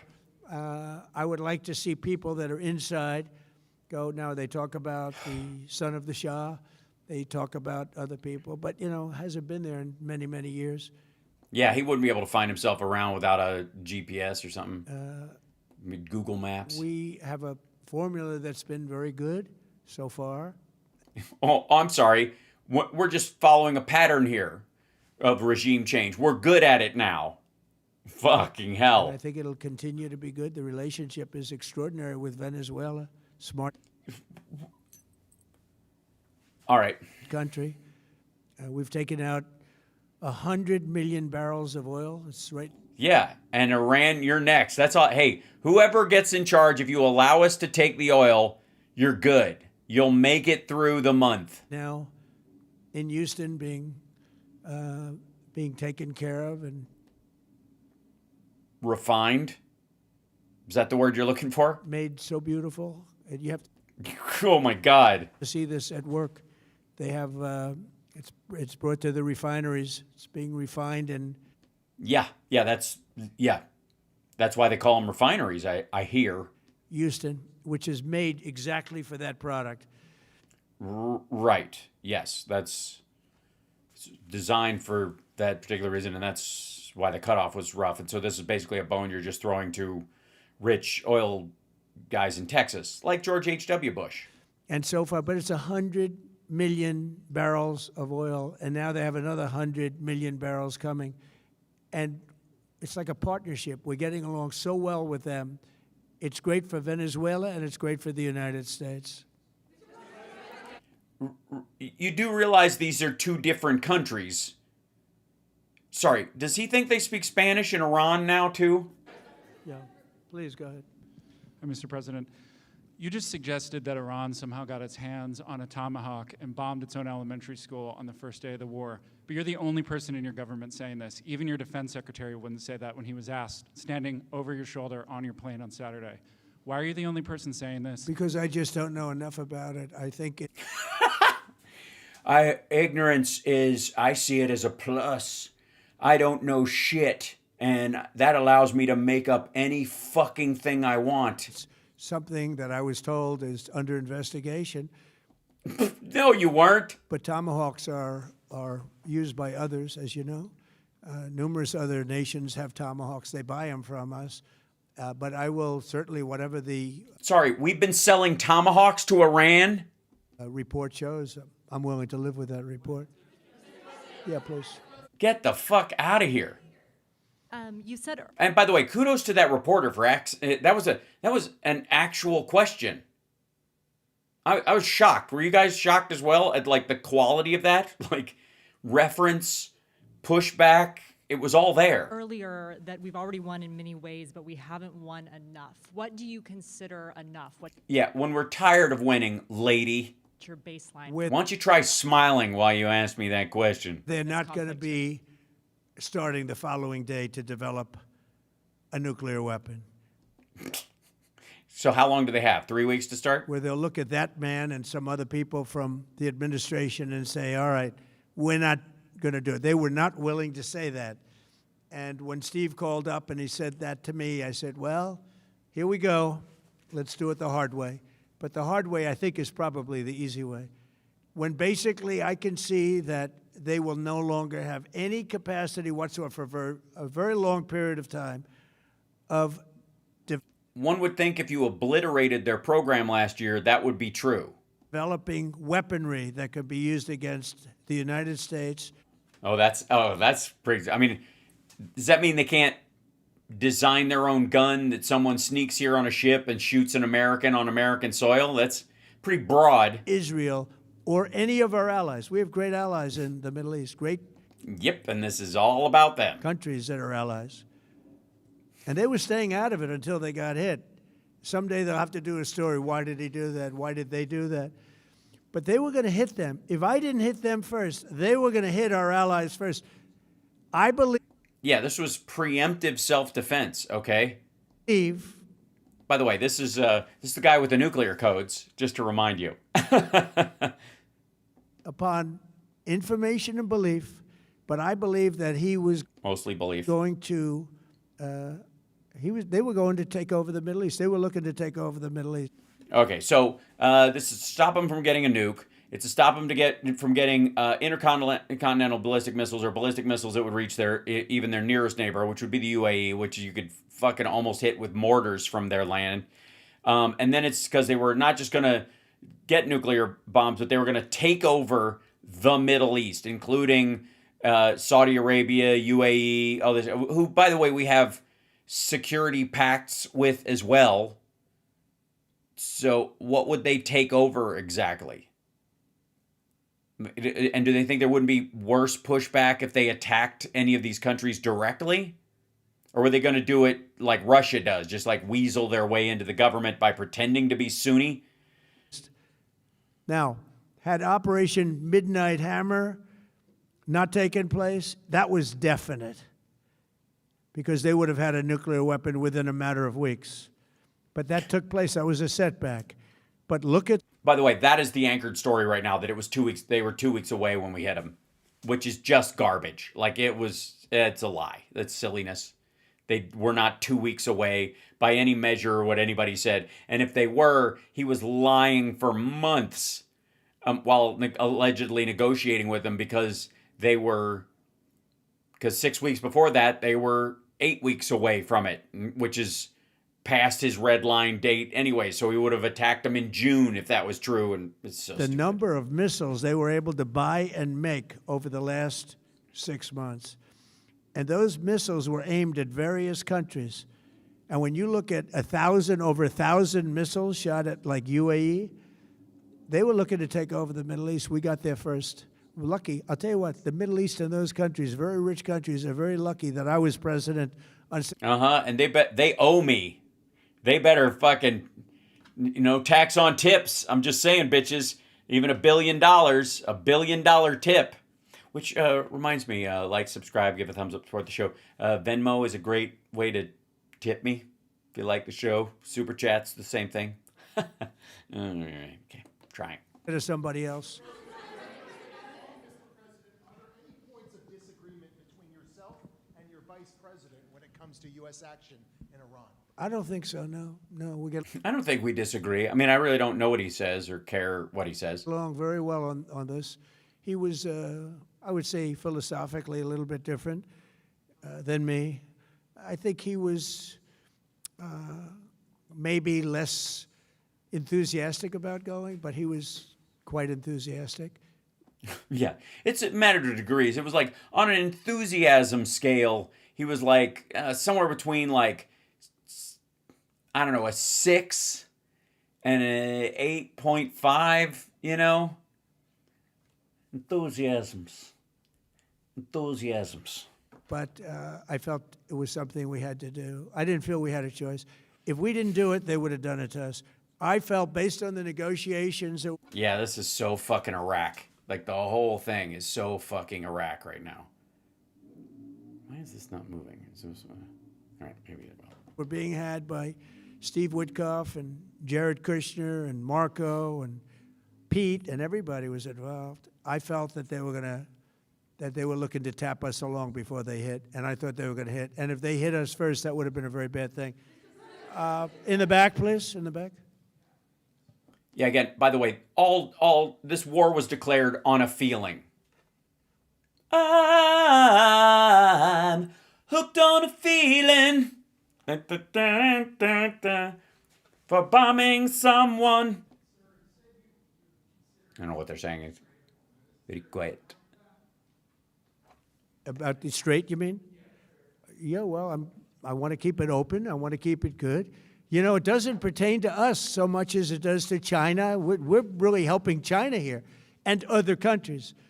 No, you're not. The price of oil is about how much is available. And if China can't buy it from that supply, they buy it from the rest of the market, which drives the fucking price up, asshole. It does affect us.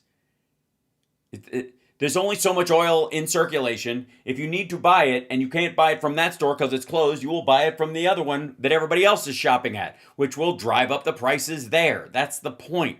It's so fucking odd that he thinks this is like, it's so communist, oddly enough. It's so just like, oh yeah, you steal from those people and we steal from these people.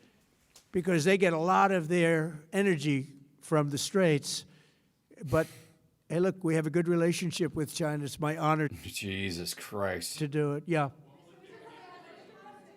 Supreme Leader, you have called him an unacceptable choice. So does he have a target on his back? And how can you say I don't want to say whether or not he does because that would be inappropriate. But hey, look, Yeah, and I hate saying anything that's inappropriate. I had a target on my back because, as you people wrote pretty well, they caught the assassin that was after me. So we just got them first, but they caught the assassin. They have him now in custody that was after me. So, you know, but people don't like to mention that, but they did catch him. And I'd like to congratulate our military, Secret Service, FBI, all of the people that worked. Hold on.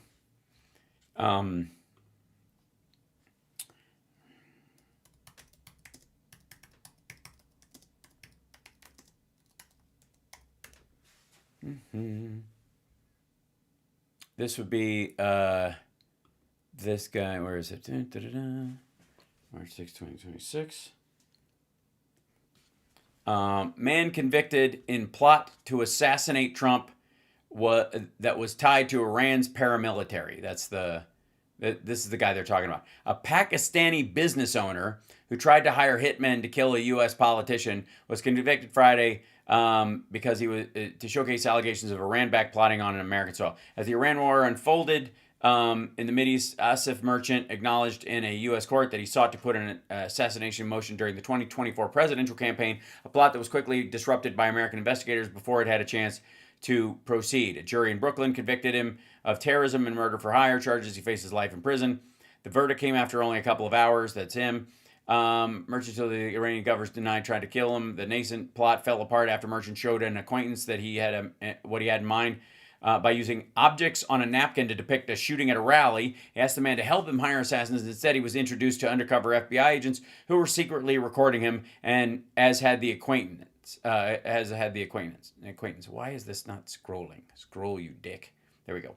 Merchant told the supposed hitman he needed services that could include killing some political person and paid them $5,000 in cash in a parked car in Manhattan. This man landed on American soil hoping to kill President Trump. Instead, he was met with the might of American law enforcement, said Pam Bondi, released after the conviction. He was arrested while Biden was president. I'd like to say for the record. This is because if you'll recall, that's who was president in 2024. And that, but they did. Yeah, please. Might be the last question, thankfully. Go ahead. No, go ahead, please. Thank you, Mr. President. You promised the Iranian people you would help them, but it sounds like you're willing to end this fight after your military objectives have wrapped up. Isn't that a betrayal of the people? Will I help them? I'd like to, if they can behave.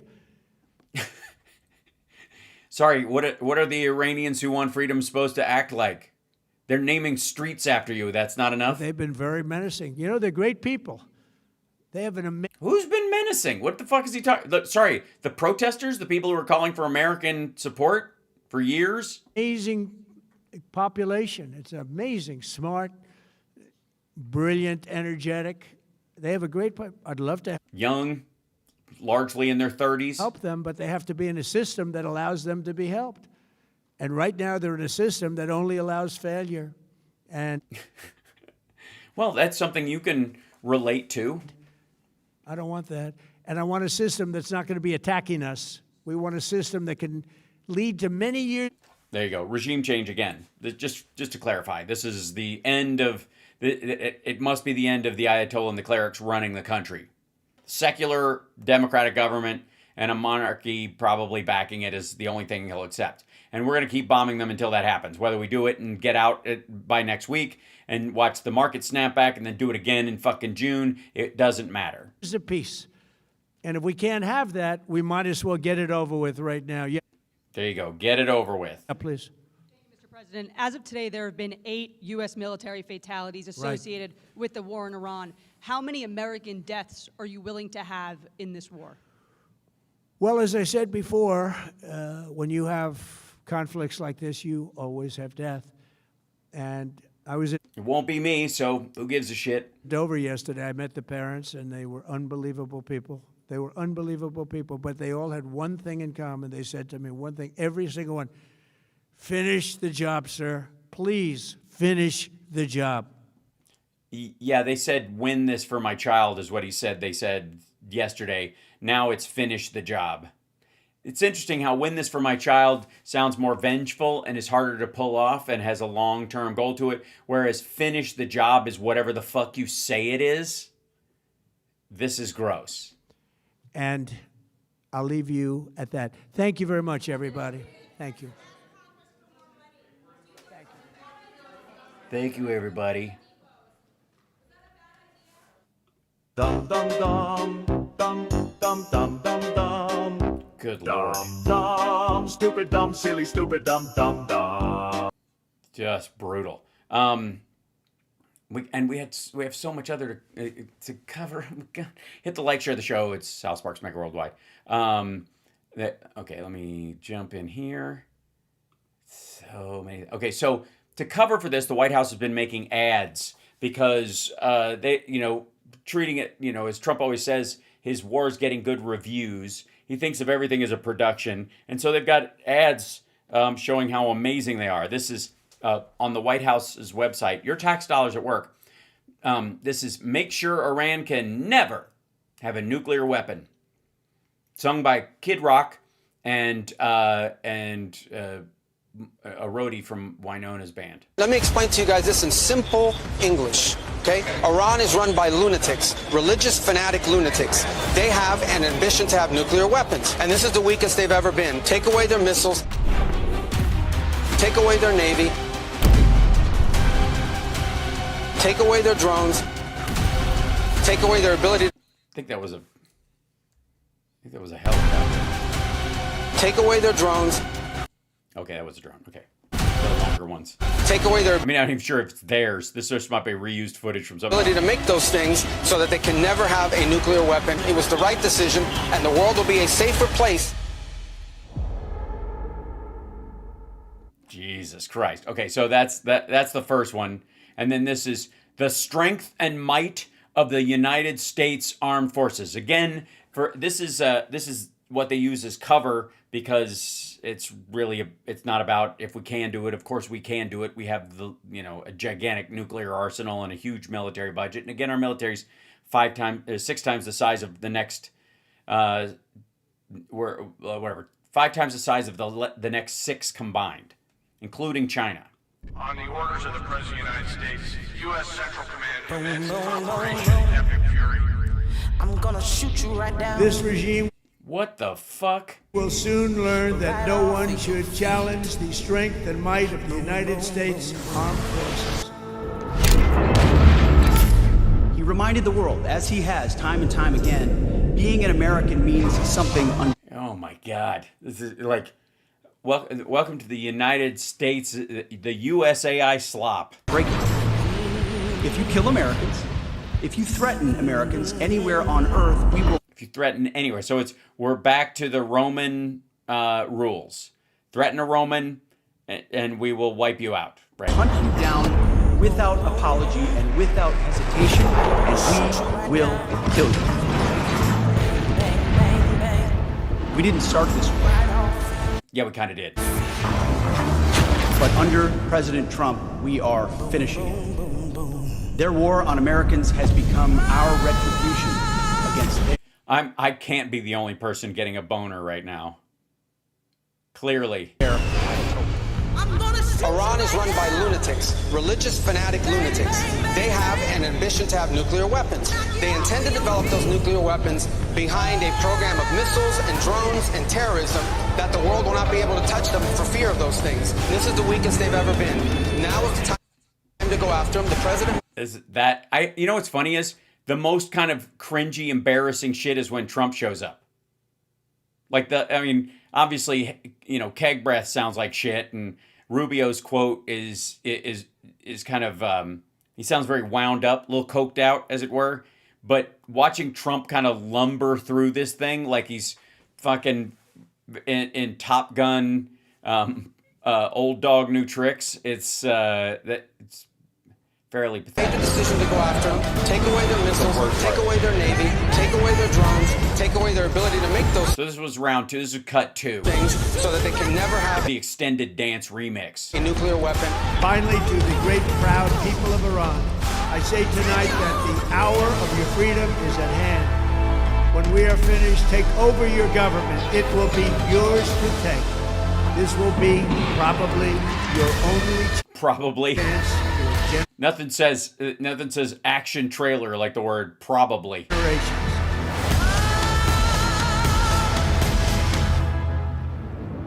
Boom, boom, boom. Oh my god. Literally just choosing boom, boom, boom, boom, effectively because boom means explosion. Hold on. Let's see. Whoops.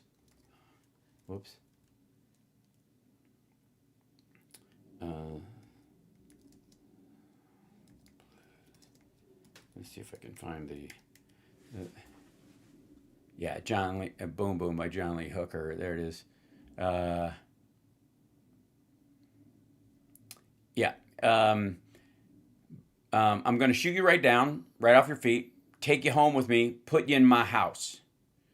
I love to see you strut up and down the floor when you're talking to me, that baby talk. I like it like that. You talk like that walk. You knock me dead right off my feet. How. Whoa. Once you walk that walk and talk that talk and whisper in my ear, tell me that you love me. I love that talk. When you talk like that baby talk, you knock me dead right off my feet. How. Boom, boom, boom, boom. I'm just saying the song doesn't necessarily mean what do they think it means. It's they might as well have just played "I Got You, Babe." Okay, let's go back. I got a little bit of time. Okay, let's go with and this we got to enjoy this for a moment. Who's influencing Candace Tucker and Bannon with this ideology of being against the war in Iran? What's driving the woke Reich?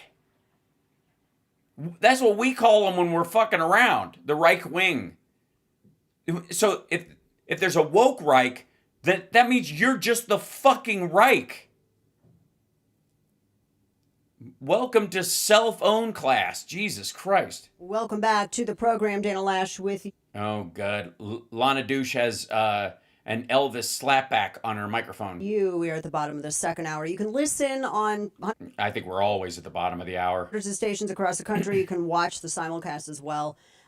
Yeah, but very few people are, if any. I mean, you've got how many subscribers? Yeah. Almost 250,000 subscribers and only 18,000 views. Like, I get those kind of numbers, and I got less than 100,000 subscribers. Something funky's going on, lady. Sorry, I didn't mean to interrupt you. Lana Douche, please go. And of course, all our digital stuff, podcasts, etc. This is a weird topic to discuss. And I honestly have to tell you, like 15 years It's not, the topic isn't weird. It's the fact that people would discuss it with you. ago, if you asked me if we would be having this discussion about the soul of the right, I would think that you were crazy. But Well, it's funny that you bring that up because I was saying this right after the last election and nobody believed me. And I was like, you watch, 2 trains on the same piece of track heading towards each other. They're both leaving the station. And eventually, no matter what they do, because there is no turnoff, they're going to hit. And I was like, you watch, these assholes like are going to be in a position where you think a year ago they thought they would be talking about this, much less 5 years ago. because it seems fantastical. And what I'm trying to do and trying to help with folks is to understand what's coming. Yeah, help us. Please help us understand what's coming. Besides more of the same. Yeah. This is a very online fight right now, but it's Yeah, that's because you guys don't know what it's like, how to get together and not fight. So it's better to do it online, I guess. bubbling over into meat space. Oh, no. Not meat space. And this is going to affect everything from even your worship. It's going to affect the fist fights in church. Ideological command of the right. It's going to Excuse me, it's pronounced the Reich. affect the people who are on the ballot. It is going to affect the platform of the Republican Party, and it may eventually decide where you are politically in the future. You don't say. And the craziest thing is that this fight didn't originate in the United States. What? It originated In Russia? With the money they put in through the NRA that you used to work for? in a foreign country, and it is Russia? being piped into the United States. Oh, then China, I guess. I'm going to go with China. Unless, if this was Tucker's show, I'd say Israel. It is a massive psyop.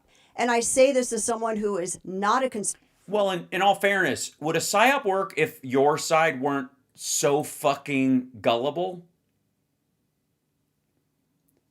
Doesn't it? I mean, don't you have to participate in? Isn't that a factor? conspiracy theorist who is almost Vulcan in terms of logic and who is not a sensationalist. And that's why it's so weird to be talking about this, but it's true. And I wanted to bring on someone who has been very spot on and I think is very good in messaging what you need to be looking for and what this is all about. Yeah, keep an eye out for this, maggots. And it all begins with this crazy, the best way I can Wild. describe him is a modern day Rasputin. Why are these guys always like fat, schlubby, and they look like, stuff in a shower drain? I don't know. Steve Bannon, I guess? This Alexander Dugin guy. Oh, okay, Dugin. Sure. Yeah. Yes, the Russians are behind a lot of this, and you have the NRA to thank as being effectively the Shawshank tunnel they got into the country through. He's a Soviet psyop. And apparently a lot of people on the right are worshiping this guy. Oh, okay. I didn't realize they were all signing up for Dugin night to be Duginites. Good. Okay. This is terrific. This is worse than we saw thought. his name come up a few years ago. But I'll be honest with you, I never thought anybody on the right would take him seriously because I mistakenly thought we were smarter than that. Yeah, I've never labored under that false apprehension, so that was never a hang up for me. And we're not. No, definitely not. You're fucking. What's the word? Dum dum dum dum. That's what it is. Dum dum. I forgot. Stupid. Lana douche, everybody. Dumb, silly, stupid, dum dum. Shit for brains. Oh, hello there. Joining me now, James Lindsay, who has been sounding the alarm on this for ever since he got back from Staples with that shiny map. Quite a long time now, and I don't think he really gets the credit for it. Probably not. I mean, I think it's his general look. Like, maggots tend to reject dweebs. He's online at Conceptual. Even though they are themselves. Maybe that's it. It's a self-hate. It's a anti-dweeb, self-hating anti-dweeb reflex. James on X, and that's where a lot of this is. He's a best-selling author.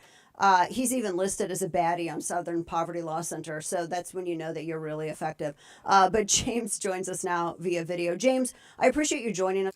Oh, I thought this was a series of sketches someone was doing live. Because this is such a weird topic, and to try to condense it down for people to understand, because they're witnessing all this stuff happening on the right. They see the Tucker, they see the Candace stuff, they see the stuff with Bannon, they see the Yeah, we do. Raper. They're trying to understand what the woke Reich is and how DEI really kind of infected this. Sorry. Oh, yeah, just in case you're wondering. Apparently, Candace Owens is an example of right-wing DEI. And I suppose Besant would also, because he's gay in his position, that the Reich has their own problem with having to put up with the rest of Americans who expect some diversity. So we we throw it a bone on our side and we end up with, black lady who's mad at white lady. Infected part of the right. And then the layers of the conflict in the Middle East on top of it. And correct me if I'm wrong, but it seems to all go back to this Soviet fanaticism, this guy whose ideology now is apparently really been taken to heart by a number of people that formally, or at least still try to identify as being on the right. Is that a pretty good summation? Sorry, so real quick.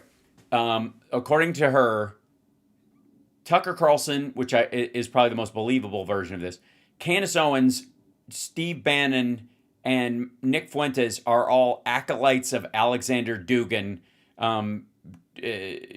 Putin's brain. Yeah, I would say a significant amount of it goes back to him. Not all of it goes back to him. There are other players on the board, like a Kid Rock. Nazi jurist by the name of Carl Schmitt is another kind of major influence, and a weirdo magician fascist called Julius Evola is another major influence. But a lot Wow, you guys are just scooping up all the wonder heroes. of the political theory, The Uber heroes. that you'll hear from this kind of radical right wing or Really? They're not. We've gone straight past fucking Ayn Rand and Nietzsche. They're just that's genteel now, and we're going with Nazi jurors. dissident right wing is being piped in through Alexander Dugin and his adoption. I mean, it's shocking to people, but if you actually go back and No, it really isn't. Chat room, are you guys shocked? Are you guys shocked that Putin's brain has infiltrated the thinking of the right? Is there any pearl clutching going on? look, at 18 years old, when he was just basically a kid, Nick Fuentes was talking about Alexander Dugin and his fourth political theory, which is a smashing together of communism, fascism, and limited liberalism into a new political ideology that he calls Russian National Socialism. That Dugin Right, what's not to like? And obviously, so this didn't set off any alarm bells when Trump started sucking up to Putin. This is a Nick Fuentes problem because he started talking about this guy or talking about the ideas in this, but it didn't worry you that this was still true on a material level, and Donald Trump was doing everything he could to cradle Putin's nuts in his mouth like a fucking pelican. Dugin calls that. And he's been writing about this, fascism, borderless, and red, the Gnostic. He describes himself as a left-hand path dark wizard. And So what day is he going to show up at the Ren Fair? I just want to know so I can schedule around it. an essay he wrote in 1997. This biggest concept, though, is this idea of multipolarity. The idea that we're not going to have a unipolar world led by the United States and maybe Great Britain, what he calls a thalassocracy, a sea-led world order, that our navies actually... Thalassocracy? Organize the world. We're going to have a land-based world order where Russia becomes a new center of gravity, not the center of gravity. So you're going to have a Russian pole, an American pole, or a NATO pole, maybe a Chinese pole. And so there's going to be all these different poles of power. America would be part of the NATO pole. What he means is a European Union pole. Throughout the world that are now in tension and imbalance with one another. And this is his book, The Foundations of Geopolitics, from, I guess, 97 or something like that. Super exciting. And it took that long for it to, like, plant its fucking seed in the ear holes of maggots and grow like the mighty oak of dipshittery. And this book correctly has been stated that it was piped into the kind of like leadership core of the Soviet Union and the Russian, I should say, government to teach them how to think about the issues. But I think it's been fed to an American audience to try to get American conservatives to go along with this idea that an American unipolar hegemony and control of the naval shipping lanes of the world and so on, the security, is a bad idea, is a bad deal for America, and that we need to be more isolationist and pull away from that so that China and Russia and BRICS can rise in the standing in the world, which is not good for American interests, and it's not good for... It's also terrible for the BRICS nations. Anybody's interest, because they're not responsible stewards of power the way the Americans are. Oh yeah, and it Well, most of the time. Right now we're a little betrays off. the whole America first mantra. We're talking with... No, it doesn't. I think what he's basically saying is that the America First crowd is looking at America First as an isolationist theory. So, why are we policing the shipping lanes for other countries when we don't get anything about it? And it's arguably where Trump got his whole, what do we get out of it? Where they're making fools of us, we're being used, or, we're laughed at by these other countries because we're doing their work for them. We should have kept the oil. We should have, well, right now he's wanting us to help guide these ships through the Strait of Hormuz. But before that, it was like, no more. Let them sink if they need to sink. That's their fucking problem. That was America First, in theory. James Lindsay, because this is really about controlling the ideological and theological direction of really the base of the Republican Party. That's what. Yes, and you're shocked to find out that even you are referring to them as a Reich. Do you think they'll ever wake up? Does anybody in the chat room think that Lana Douche will ever be aware of when we tune in next time, will Lana Douche realize that she played a part in bringing the parasitic Russian Reich into the right, into the conservative party? Okay, real quick, we're going to hop over. Ladies and gentlemen, you'll remember Geraldo Rivera, the man who opens every empty box he can find. And this is rationale for why U.S.-Israel attacked Iran keeps shifting. Geraldo Rivera, he's on News Nation. Geraldo Rivera, nice to see you. My pleasure. So this escalation overnight, what do you make? What's the big open floor behind them? Do they do big dance parties in the studio? Also, doesn't that desk have to be back at MSNBC by the time Deadline White House is on? Look at that and talk about, who is Hezbollah? How bad are these terrorist organizations that Iran has? We're fucking, no wonder they're bringing Geraldo out. We're going to go to fucking the color forms version of, the lesson of the, why don't you just pull out a fucking film strip and a 45 LP and just flick to the next slide when it goes boom. Been backing for decades. Well, they're bad. Hezbollah is... Genius. Thank you. Finally, someone said it. I covered the Marine Corps barracks of 1983 when they were blown up by Hezbollah with the total, cooperation and supply by Iran. We lost over 200 Marines in 1983. It was something that's a scar on my psyche. I'll always remember it. They have... To me, anything we do against this regime is payback. Going back to... All right, well, that settles it. Okay. So this is... his whole thing is that the rationale keeps shifting, but everything's payback anyways. Fuck off. All right. Here, the Charlie Kirk show has this guy, Robert Barnes, who their attitude is sort of in line with what Trump apparently, or what Charlie Kirk said on Shitter a while back before he passed away. He said he's typed in June about this is a masterclass how Trump handled this stuff, man. Bomb it and get the fuck out. Quickly bring your attention to the merch store, 25, throw that up. A ton of the best sellers up there right now. Here I Am, I love Jesus Saves, Live Free, or Never Surrender. Never surrender. Hold on. Hard on those. So very proud of their work. Erica Kirk apparently is pushing the merch fucking hard. Baby. Robert Barnes continues with us. Okay, so we set out the stakes here. Politically, this is fraught. I think Blake and I were talking earlier this morning. The longer this drags on, the more fraught it becomes, the more... Yes, it's the mass frauding that we're concerned about. There is an oil supply shock, then it's going to become even more painful, right? Oil was up at I think $110. It's come back down under 100 since last time I checked it.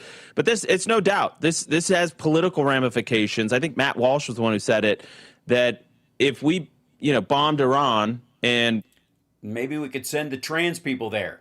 I'm sorry, it was Matt Walsh. I was just assuming. We achieved our missional objective there, and yet we lost the presidency or the midterms. It wouldn't be worth it to him. Okay, this is a series of impossible decisions. What needs to happen and how quickly? Yes, please break it down. Tell us in a way that even people in the White House and in Hegseth's office don't understand it and will fuck it up no matter what. Robert Barnes, for this to come out. Also, at some point, can you sing your favorite song from Newsies? And tell us when you play one of the townsfolk in It's a Wonderful Life at the community theater, if it's the same character each time or you pick a different one, because you blend in so much it's like you become invisible. As good as it possibly could be. Yeah, I think the first part is, declare victory and leave. The president did that with the Houthis when we didn't quite achieve the original objective. He lied then, so just lie again. But he realized that it was unlikely to be achieved, so he just declared victory and left. So, yeah, again, this is their advice. Just bullshit everybody. Just who cares? Vice President Vance has been giving the president an off-ramp all the way through. Say, look, the real focus of this was always about... Is that what he's been giving him? I thought it was called a reach around. Nuclear weapons, not about regime change, not about dictating to Iran its next supreme leader, not about any of the... Yeah, it kind of is. ...things that other people like Lindsey Graham want to drag the president into doing. He didn't have to be dragged, you dumb motherfucker. He went along willingly.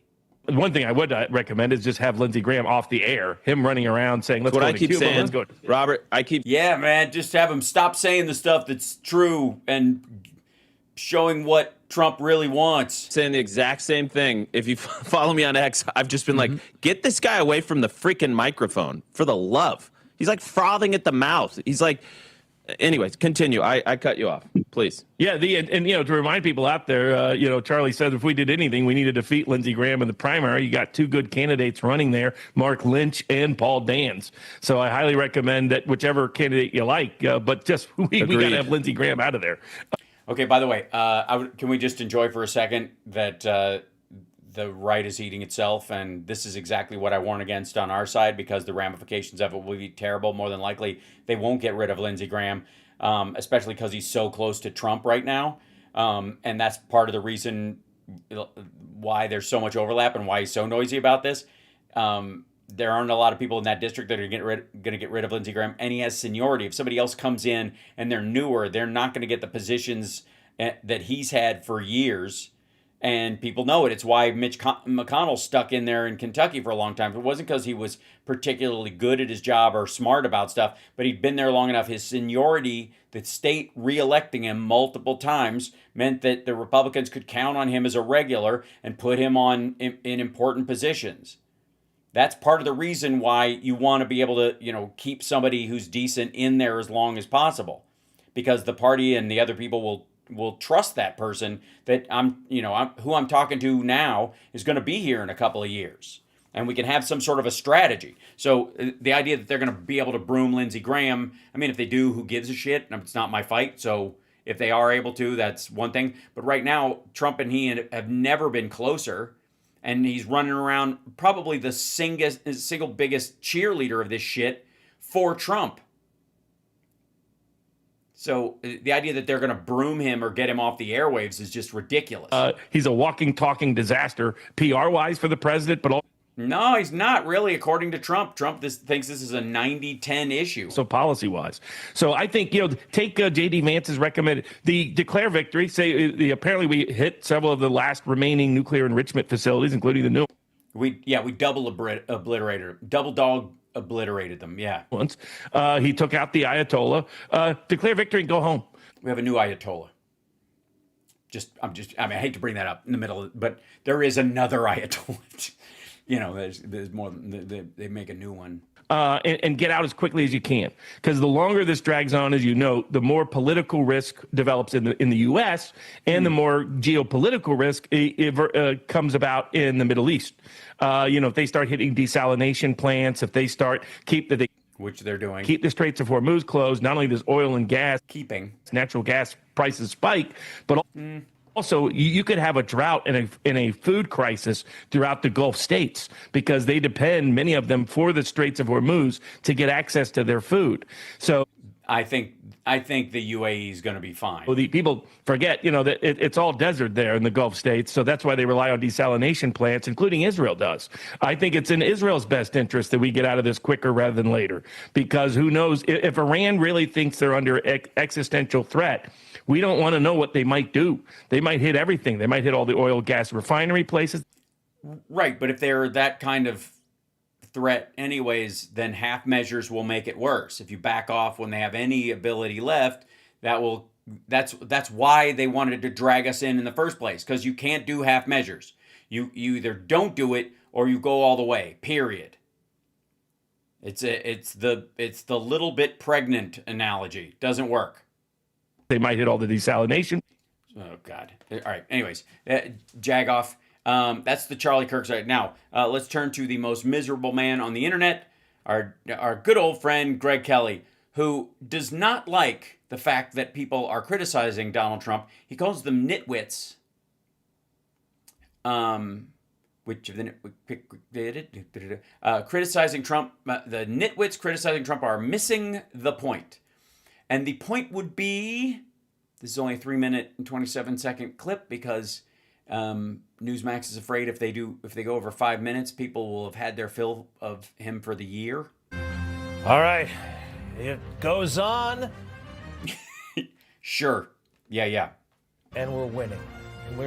Are we? I mean, were we not gonna? We're winning decisively.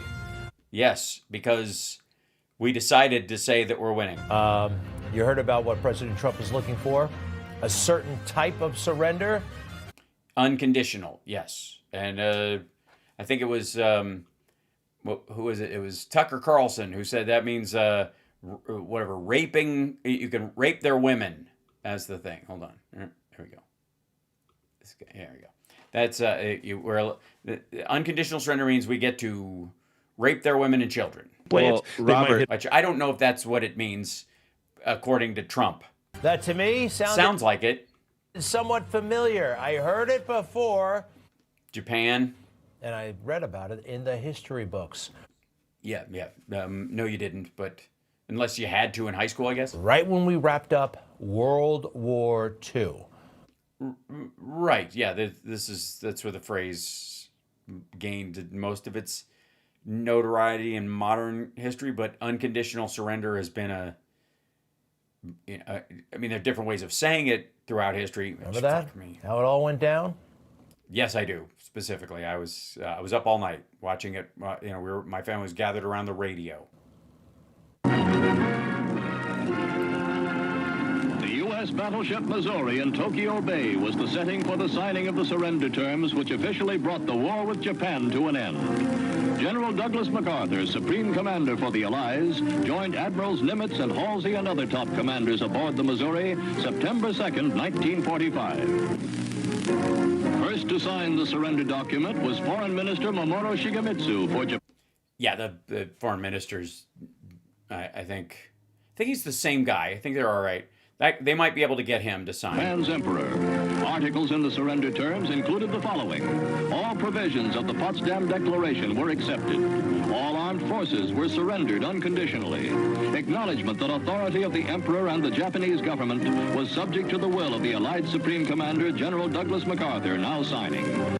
We made him king. I like it. Do you? Yes, it's good old-fashioned imperialism. You didn't like what happened later, which was, of course, we turned it over to a parliamentary system that they built, and it's worked out pretty well. Unconditional surrender? Did you catch that part? Yes, we're all aware of where he gets it. We don't think Trump has any original ideas. Unconditional surrender. I'm pretty sure that's what Foreign Minister Mamamura actually signed, right? Yes. All armed forces were surrendered unconditionally. Unconditional surrender. Sounds nice, right? I suppose. It sounds like one of the 50 Shades of Grey books. Unconditional surrender. Or a song by, I don't know, UB40 maybe? That is? Pet Shop Boys. You know what? It sounds like a George Michael song. Unconditional surrender. Unconditional surrender. Right. A good thing. Well, not if you're Japanese, I guess, at the time, or if you were a follower of the emperor. That's what we're seeking in Iran, isn't it? Well, what did that require? How did we get that? What did we have to do to Japan to get that?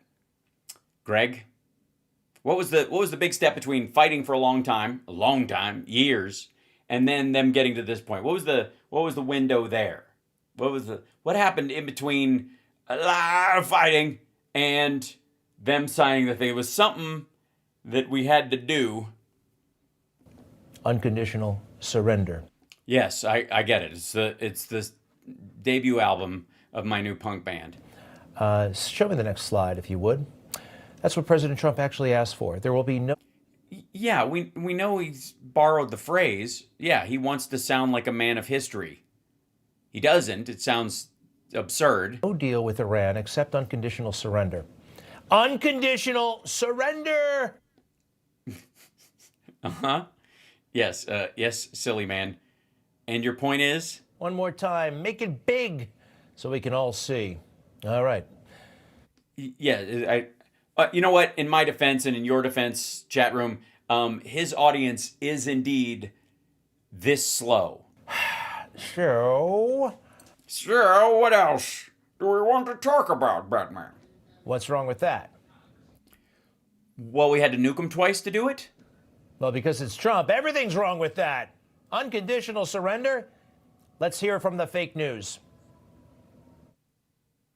He's demanding unconditional surrender of Iran, and then that he gets to pick roughly the next leader. That's an extraordinary shift. If he's talking about unconditional surrender, if he's talking about having a say in who the leader is going to be in Iran, those, frankly, are unrealistic. Quite quickly qualified by the White House press secretary, saying that President Trump himself would define what unconditional surrender looks like. That's not right. It's really, he's not even sure what the words mean. And to be frank, there's a lot more syllables than he's used to dealing with. Not unconditional surrender, just to be clear. Oh, really? Tell us what unconditional surrender really means, you nitwit. He's fallen for it, actually, in the best possible way. Boom. Tell him, Greg. Let him have it. Unconditional surrender? You can't have unconditional surrender. No unconditional surrender. Hey, the point is... Just surrender. Yes, all surrender is unconditional. Otherwise, it is not surrender. I think that's the, I think it was some boys from Chicago who once said, Mother told me, yes, she told me I'd meet girls like you. She also told me, stay away, you never know what you'll catch. It's probably why Greg relates. They're talking about surrender. Surrender is part of the conversation. That's it. That's the whole fucking video. That's the entire clip. That unconditional surrender is really just a way of saying it's surrender, guys. He means surrender. That's what he's surrendering. Shit. Maybe there's a turn in each of these where he just falls apart after every fucking one. Now, one last thing, and I know I'm over. By the way, hit the I just want to make sure I'm not stepping on anybody tonight as far as if we're going to throw something their way. Because I got one last thing. We're good? Okay. In terms of Alex Jones, everything is going very well. I know you're concerned, and I'm a little wound up, God knows. But, hey, take a break, take a moment. Take a second to recognize you're doing better than this. This is, I hope he's in the middle of speaking, but maybe not. Let's see. There's going to be an ad, by the way. The greatest success book of all time. The Bible. Your wish is your command. If I ignore my tax debt, what is the worst that will happen? That's a good question. There's a lot of things that can happen. If you're... The invasion of Iran has been prepared. They're ready to go. They've been doing it forever. The mass mobilization is happening. That's right. It's a big Catholic black mass of mobilization.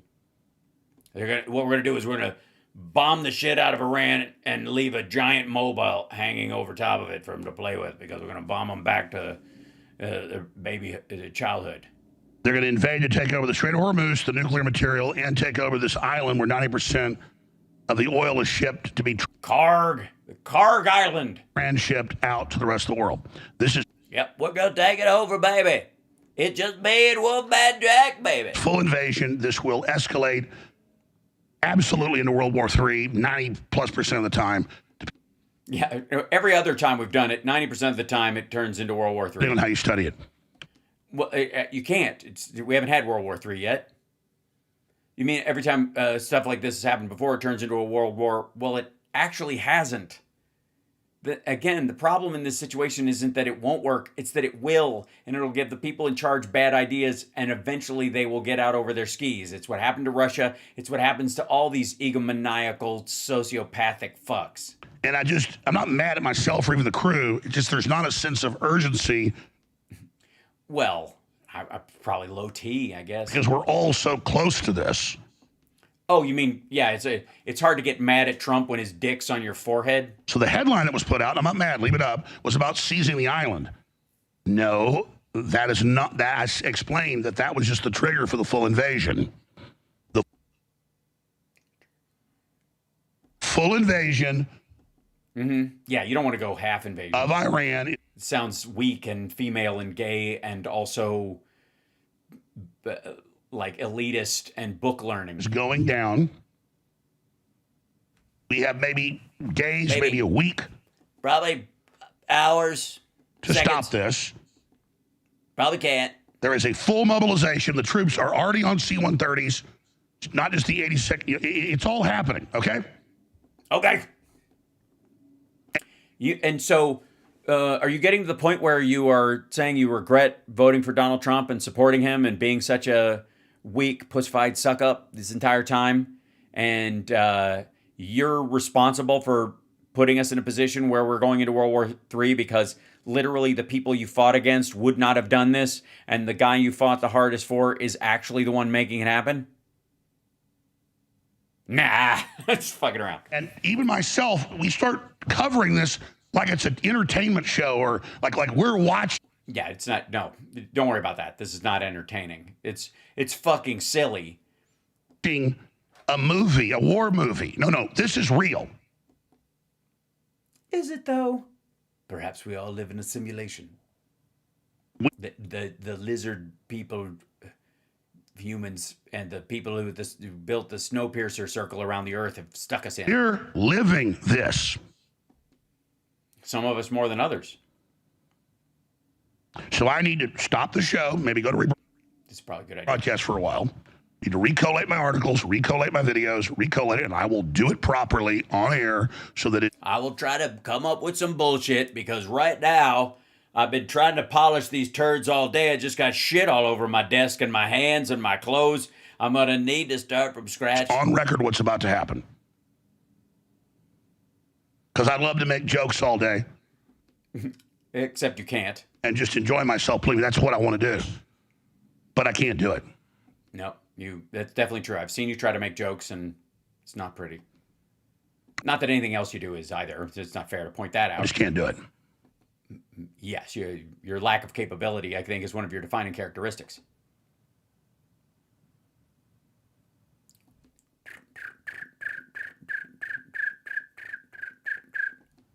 Because I can say really powerful things on the show and encapsulate it.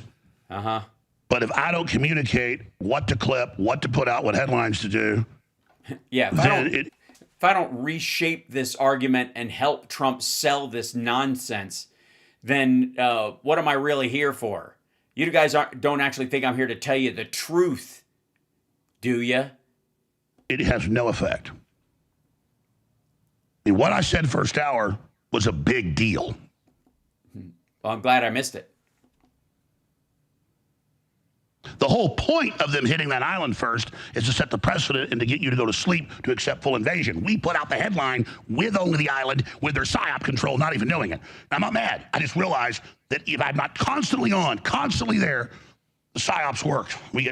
They sneak by you. If only you were on the air when this big, massive thing happened, which you kind of were within hours in the next morning when everybody else was awake. By the way, you do realize that the PSYOP it requires viewership. Maybe you missed all the people who were up watching, who got tipped off that it was going to happen Saturday night at 3 o'clock. Taken over by it. All right, they're going to do an ad. This is just, I'm not complaining. It's just too much. Yeah, you kind of are. It sounds like you're having a moment. Are you having a moment, Alex? You sure? You okay? Do you need a breath mint or a suppository? You know, most politicians and people study like 2 weeks to give a 10-minute speech. Do they? And I'm just up here constantly having to, and I'm not bitching. It's just. Yeah, you sound like you're bitching. Dude, I do this as well. And it's always a new daily news cycle. Some of the stuff keeps coming back around. You feel like you're repeating yourself occasionally, but there's enough new shit out there that if you pay attention, you have something else to add to the conversation. It sounds like you're bitching. Overwhelming. Right, but that's because you're stupid, though, isn't it? I mean,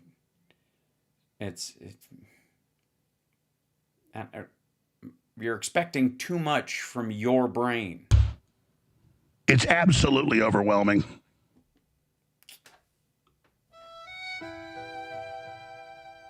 And you see how they overwhelm Trump, who thinks he's doing a good job. Yeah, this is difficult. I don't even know how he does it. He means well. He does well on so many issues he understands, but he doesn't understand the military. Nope, he doesn't understand it. And they've got him by the short and curlies, which include his testicles and his penis, which is short and oddly curly.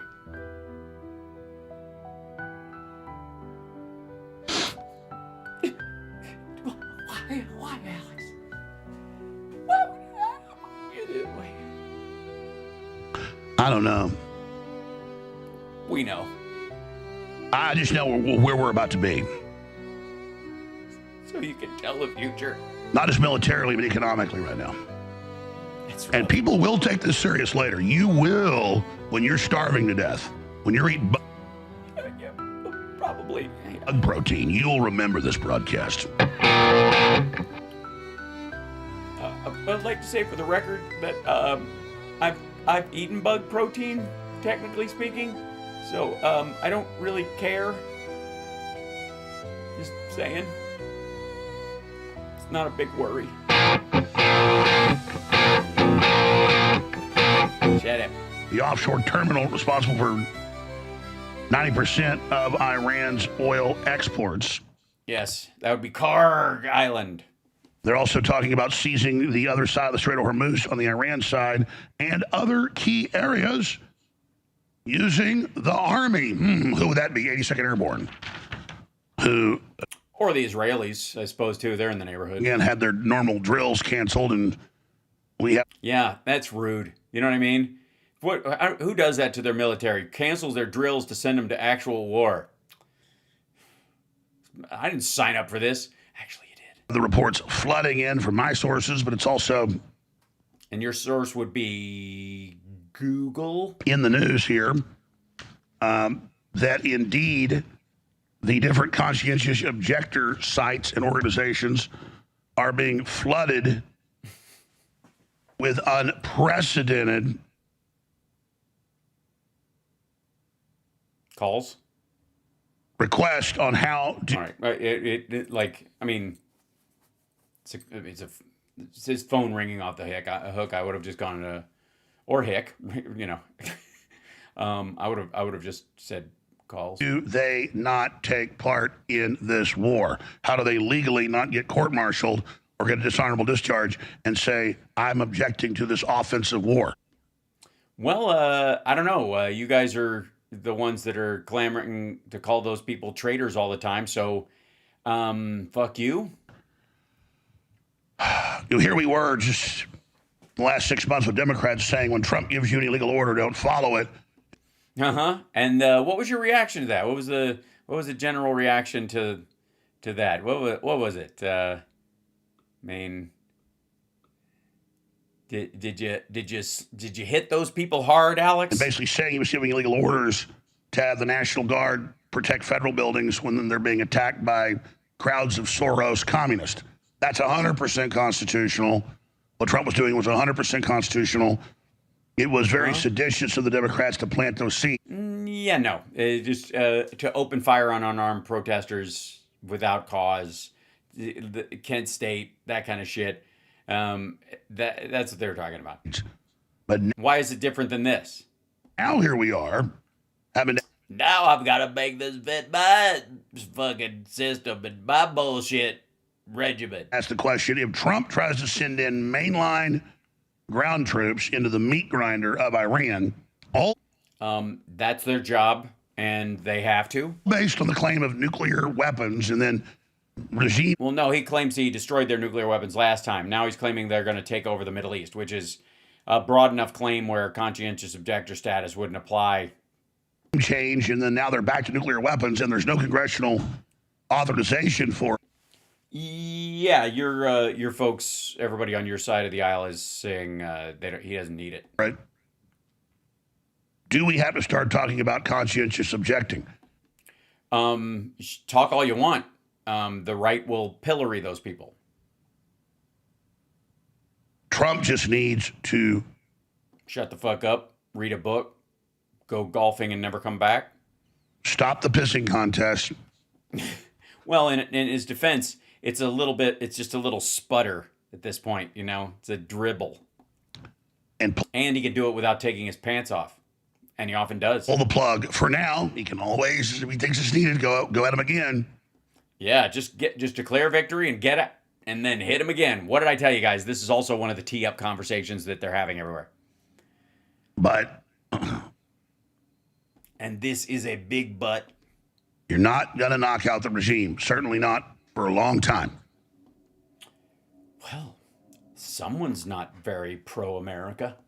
And that's why Trump said, well, 20 years if need be, and nothing's off the table, and I may decide to totally destroy Iran.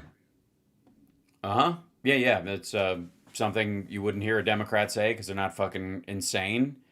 And Trump's brain is turning to tapioca, and he was always a sociopath. And this is right about the time we're discovering 3 more 302s that were from a victim of his who alleges that he sexually assaulted her when she was 13. And the economic plan he had to solve everything with tariffs and tax breaks is not fucking working and driving prices up, and interest rates are not coming down, and it's hard to buy a home. So one of the best covers he could possibly have is by having oil prices go up so he can blame that. So, I'm sorry, you were saying something fucking dumb.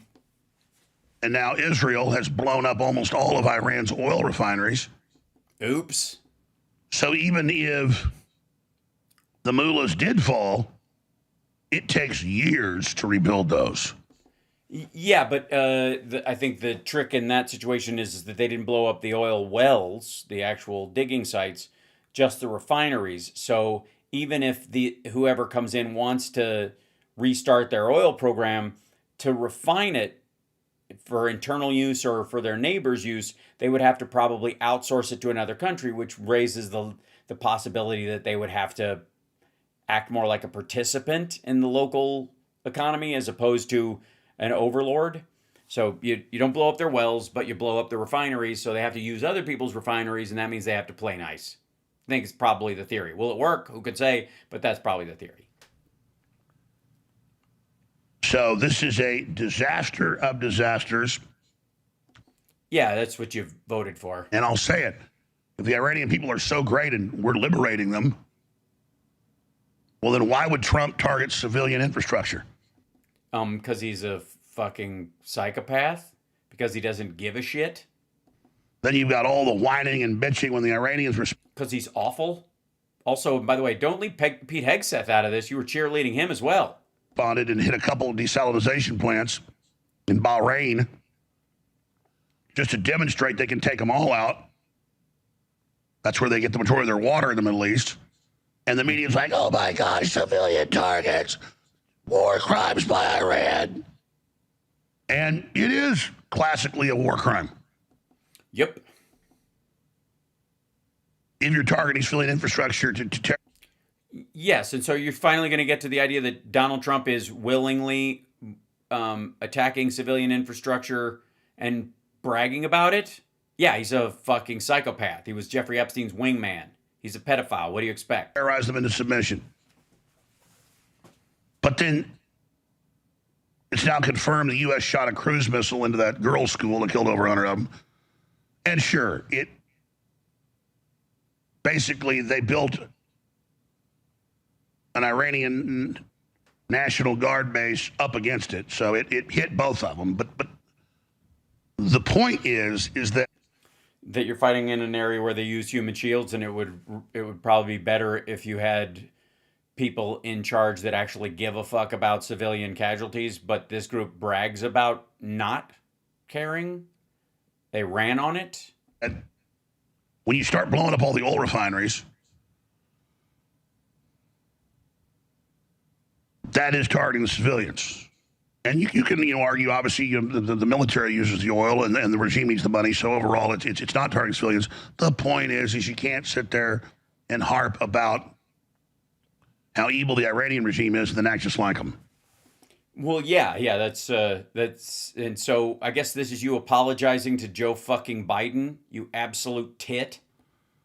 So that's all coming up. Conscientious Objector Group, phone ringing off the hook as huge mobilization underway. Yeah, I told you last Tuesday that they're mobilizing the army and specifically planning to take the Iranian side of the Strait of Hormuz, which is a giant Maginot line of underground and above ground bunkers and hidden artillery and missiles and anti-tank missiles, anti-aircraft missiles.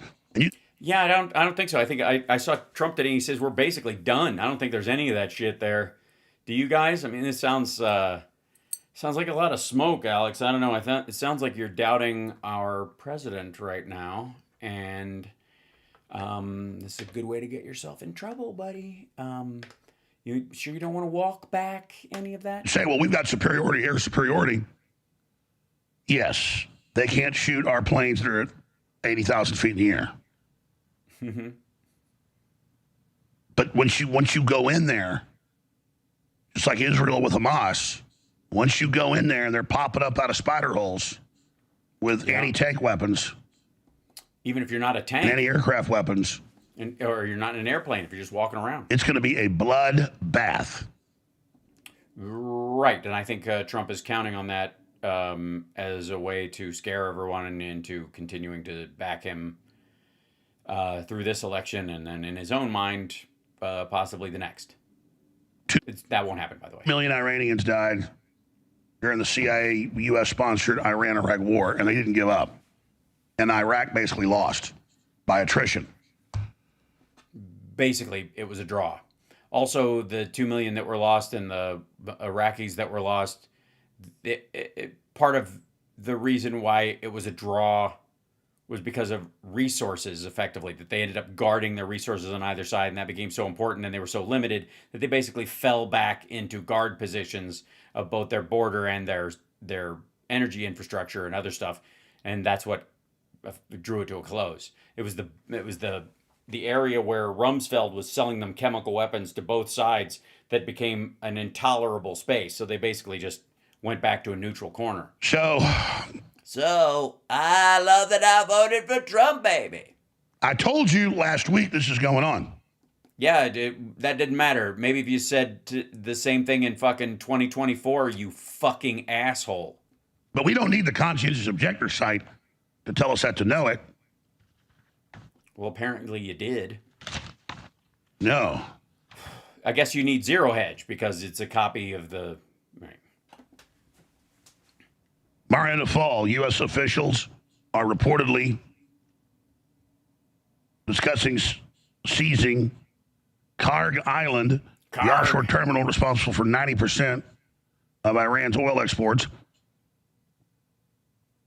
We're talking direct American military control of Iran. Every blurry and low vision sufferer must try this daily ritual that is leaving doctors speechless. If you wear glasses... Iran's economic lifeline, that's just the opening move. The plan then shifts to securing Iran's nuclear facilities and locking down the Strait of Hormuz itself. America wouldn't just be bombing Iran anymore, it would be occupying its most strategic assets. Karg Island, nuclear sites, and the Strait of Hormuz. Right, and I'm sure they presented that as a reality for Trump to look at, and he viewed it like a Chinese food menu and was just like, yeah, we'll do that. Let's just have one round of each of those. That's literally the takeover of the Persian Gulf. Yeah, it's very fucking Trump. Yeah, we know this. All right, one more thing. The last on this Epstein thing. Let's see, which one is the most important thing? Hold on. We've covered a lot of stuff. The nuclear reactors? Oh, yeah, I don't mean to cut you off again, but... Shut up. Oh, yeah. All right. So I would rather end on this because there is no better canary in the coal mine than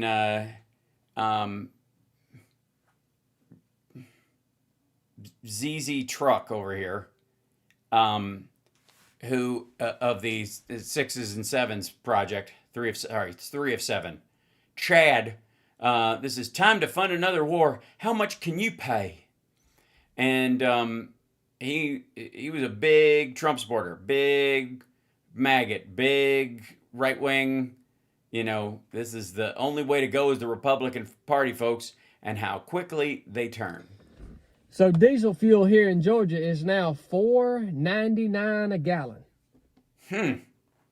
Well, nobody could have known that. For simple math, we'll call it $5 because I'm sure it'll be $5 a gallon tomorrow. That means for this old rig that I drive here, it's going to cost me from empty $175 to fill. What do? Fill the flatbed with oil or with gas? This old rig up. But I tell you what, I'm not complaining. It sounds like you are. Because for the first time in years, I'm actually able to sleep well at night, knowing that the evil Iranian regime has been defeated, and I no longer have to stay up all night worrying. This sounds like bearded sarcasm to me. I just want to tell you what, and I feel left out. Hold on 1 second. 1 second. We're going to finish this out. Give me 1 second here. There we go. Come on, feller. Let's discuss this. Okay? I do not even want to worry about any of this right now. Here, settle down and tell us what the ever-loving F you are discussing, sir. About them coming here to the United States. That's right, and shopping, walking around dressed all fucking weird with their long beards and, States and conquering our country. So no matter what I have to pay for diesel fuel, it's going to be worth it to keep them suckers out of here. It's worth it to know that Iran's not going to come over here and take over this country. You ain't shitting anybody there, bro. Come on now. Shit. I want to tell you what. Hold on a minute. Okay. I'm seeing a look of perhaps regret or perhaps questioning the road less traveled you have found yourself wandering down in a truck empty of diesel fuel. You have that get out and push look in your eyes. When diesel fuel goes up, you ever thought about this? Not often, because I use unleaded for my concern for the environment and lowering crime rates. You ever thought say you don't drive a diesel truck, you think that... I don't drive a diesel truck. Why would I want to say that? I mean, I did, but... It doesn't affect you. When diesel fuel goes up, guess what goes up with it? The cost to your average serial killer's trucker, so he can't afford as many lot lizards, so the number of hookers he kills goes down. Is that... Okay, I don't think... When I was saying that, I know it didn't sound right, okay? The price of all the goods and services that people like you and me purchase. Well, I mean, yeah, I suppose. I mean, a bunch of stuff gets driven and, and especially locally sourced or made stuff, the price didn't go up tremendous. But enough to cover for Trump's fuck up with the economy, I think. You got yourself a real fuck up in there. You can cover this shit up real well, right? Raise that diesel price and blame that. Nobody will know that Besant and Navarro and all those guys are fucking morons. All right. Groceries, for instance. What do you think they... It's an old-fashioned word. I don't recognize it. It's like groceries up there with like Scrivener and cobbler. The word still exists, but so few use it because of the times. Using out in them fields. Mm-hmm. Diesel tractors. That's right. Yeah. I mean, there's a bunch of electric ones now or whatever, but they probably fueled by diesel generators or something like that when in a storm. So, I mean, it's a minor factor, but we'll get there. What do you think they're using to haul goods all around this country? Beer farts? Diesel trucks. Oh, see, that was going to be my second guess. I should have known because you were going in that direction. You kept bringing up diesel. I should have known that was the fucking, right? I shouldn't, yeah. I should have gone, oh, he's going to say diesel. And I was like, no, there's no way. And so I guessed wrong, but that's, you know what, that's on me. Shit. I got a guy that's coming over to pour a concrete slab for me. Is that a euphemism for butt sex, or is he, okay, he's really doing it. Okay. I just want to know, because I've been watching a lot of Tucker Carlson, and it is hard to tell. I think almost everything he says is a euphemism for butt sex, but keep going. You know, he had to charge me. He had to go up on his price. See, that sounds like another euphemism for butt sex as well, going up on your price. But maybe not. You're probably just talking about economics. Because he uses a skid steer loader to do the grading. Now, okay, that sounds dirty. A skid steer loader, that's filth, man. You got some repenting to do. That runs off a diesel, and he drives the diesel. Well, you know, hey, man, I bet in the beginning he just had it was like a little wind-up rubber band, but eventually you build up a tolerance. Truck. So who does that bleeds over to you and me, to the customer, right? Sure, absolutely. Has to. Big time. Huge time, yeah. I have a personal question for you. All right. Don't get too personal, though. I'm not, we don't know each other very well. I don't think we've ever exchanged first names, and I tend not to discuss if I'm going to discuss my sex life, it's in a conversational circumstance where everybody's sharing. You know what I mean? I don't want to just sit around like I'm in a creative writing group and just kind of extemporaneously spill. How much more at this point right now? Uh-huh. How much more are you able to pay to be able to simply live? Oh, they're going to charge us to live now beyond what we already pay to feed ourselves and get around? So the Trump administration is going to do like a life fee? Eat. Like. Yeah, well, yeah, taxes. Live in a normal. Oh, well, I don't have to worry about that then. Yeah. American life. I'm not. Well, I'm American, but I mean, again, normal. You got to throw up some air quotes there, boy. I'm not even talking about luxury. I'm just talking. Yeah, we know. About to buy groceries. And then have your way with them. You know. While they're still in the bag on your way home. That's how they get squashed. Have the things that you need. Uh-huh. How much more are you going to be able to pay? Well, I mean, honest to God, I'm fairly tapped out. Not a lot. But, you know, are you saying it ain't worth it for America?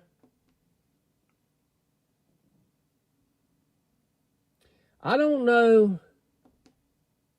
You could basically stop there. If people have gotten dumber. Oh, yeah. No, they really haven't. I'm hesitant to call. See, I think what your problem is that you used to hang with these people, and you're waking up to how full of shit you were, and they have not woken up to how full of shit they are yet. And so you think you're above them or smarter than them, or you're outpacing their understanding. So you think they're never going to learn when they, you know, some amongst them probably think the same thing about you when they stop calling you and shit. Call people dumb because. Yeah. That's a mean thing to call.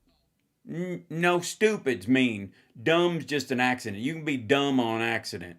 You can be dumb means you just don't know. Stupid is on purpose. For example, you're stupid. See? People, and I don't want to be mean. No, of course not. That's why you do a gun show. Did you just fart in the truck? Roll down a window. When I posted a video, truck talk here. Is that what you call this?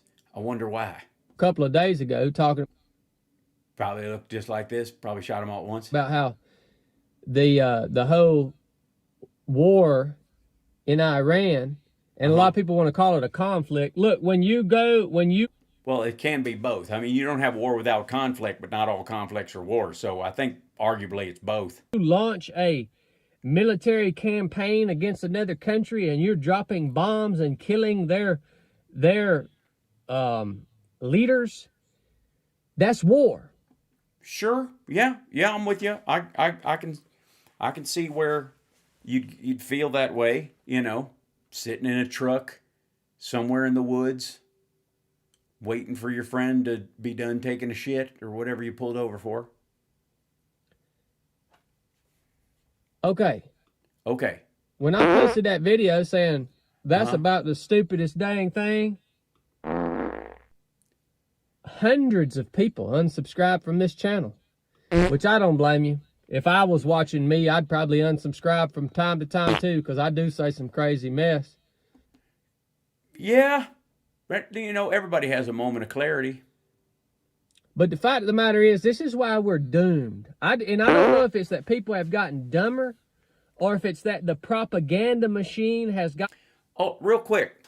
Your viewership is indicative of a self-selecting subgroup.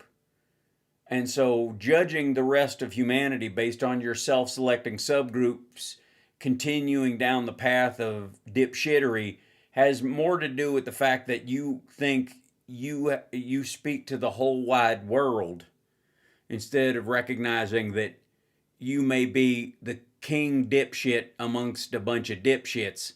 And when they act like dipshits and you notice, or they, as dipshits do, don't like you for saying shit that isn't dipshitty enough, they take it on the heel and toe. You think that that's how the world is going. And to that end, I would say, get out of your fucking truck and go visit another part of the country where people don't look like the Unabomber. Gotten so good at feeding people the bull crap. Well, you're one of the dudes with a spoon. That they can't not believe it. I mean, it's not like they've lost the ability. It's just their trust matrix has been fucked up by people like yourself. I don't know which one it is. Well, that's probably part of the problem. But it seems to me like people have lost the ability to look around them. Yeah, it's funny.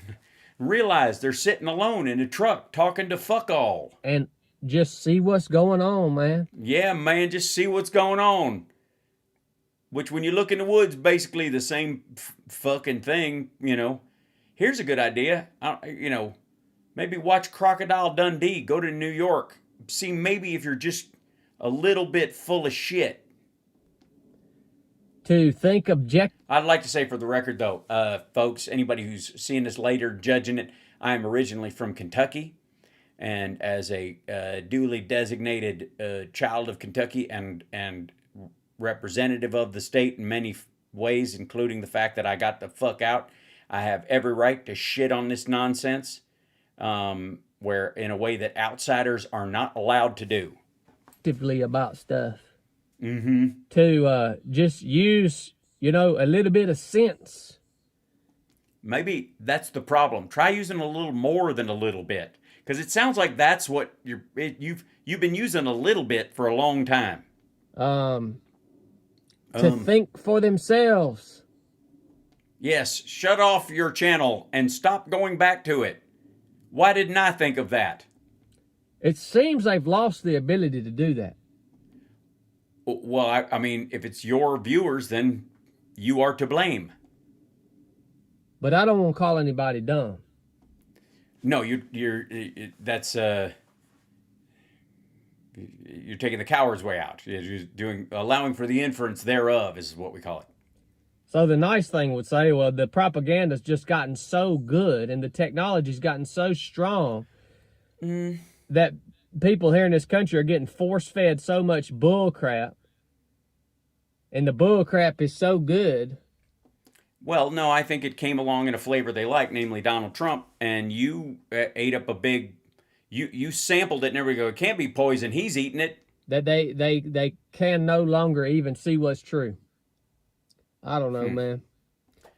Also true. America first, right? We got them Iranians, but how much? Well, not all of them. Much more you gonna be able to pay for your gas and groceries? Well, I would just like to point out that you pay for the gas in all of Trump's vehicles right now, all through his presidency and probably afterwards. And then, of course, his only car that he drives is electric, so he didn't give a fuck. And he didn't even pay the electric bill at Mar-a-Lago and at Doral and these places. Either the members do or the American taxpayer when he's there. So, what do you think the chances are that he's going to feel and the impacts of your complaints? Huh? Uh-huh. Pull my finger. America first. Hey, man, if this made you think, you want to support us? Shut the fuck up. All right. I got to tell you, like, I get so aggravated. This is my, this hat doesn't look too bad. I think, now that I think about it, it needs a little curl up on the sides. If I do say so my damn self. It's good when it gets rainy out, But I'm certainly not going to need to wear it inside. And I'm not going to wear it in the fucking, when I'm inside a vehicle. Or at Dover as soldiers return. I want to thank you guys for joining me. I will see you guys tomorrow. Take care of yourselves and take care of somebody else. I got to go cook dinner for my girl, if that's all right with you. I'll see you guys tomorrow. Like and subscribe, give a thumbs up, support the show, etc., etc., etc.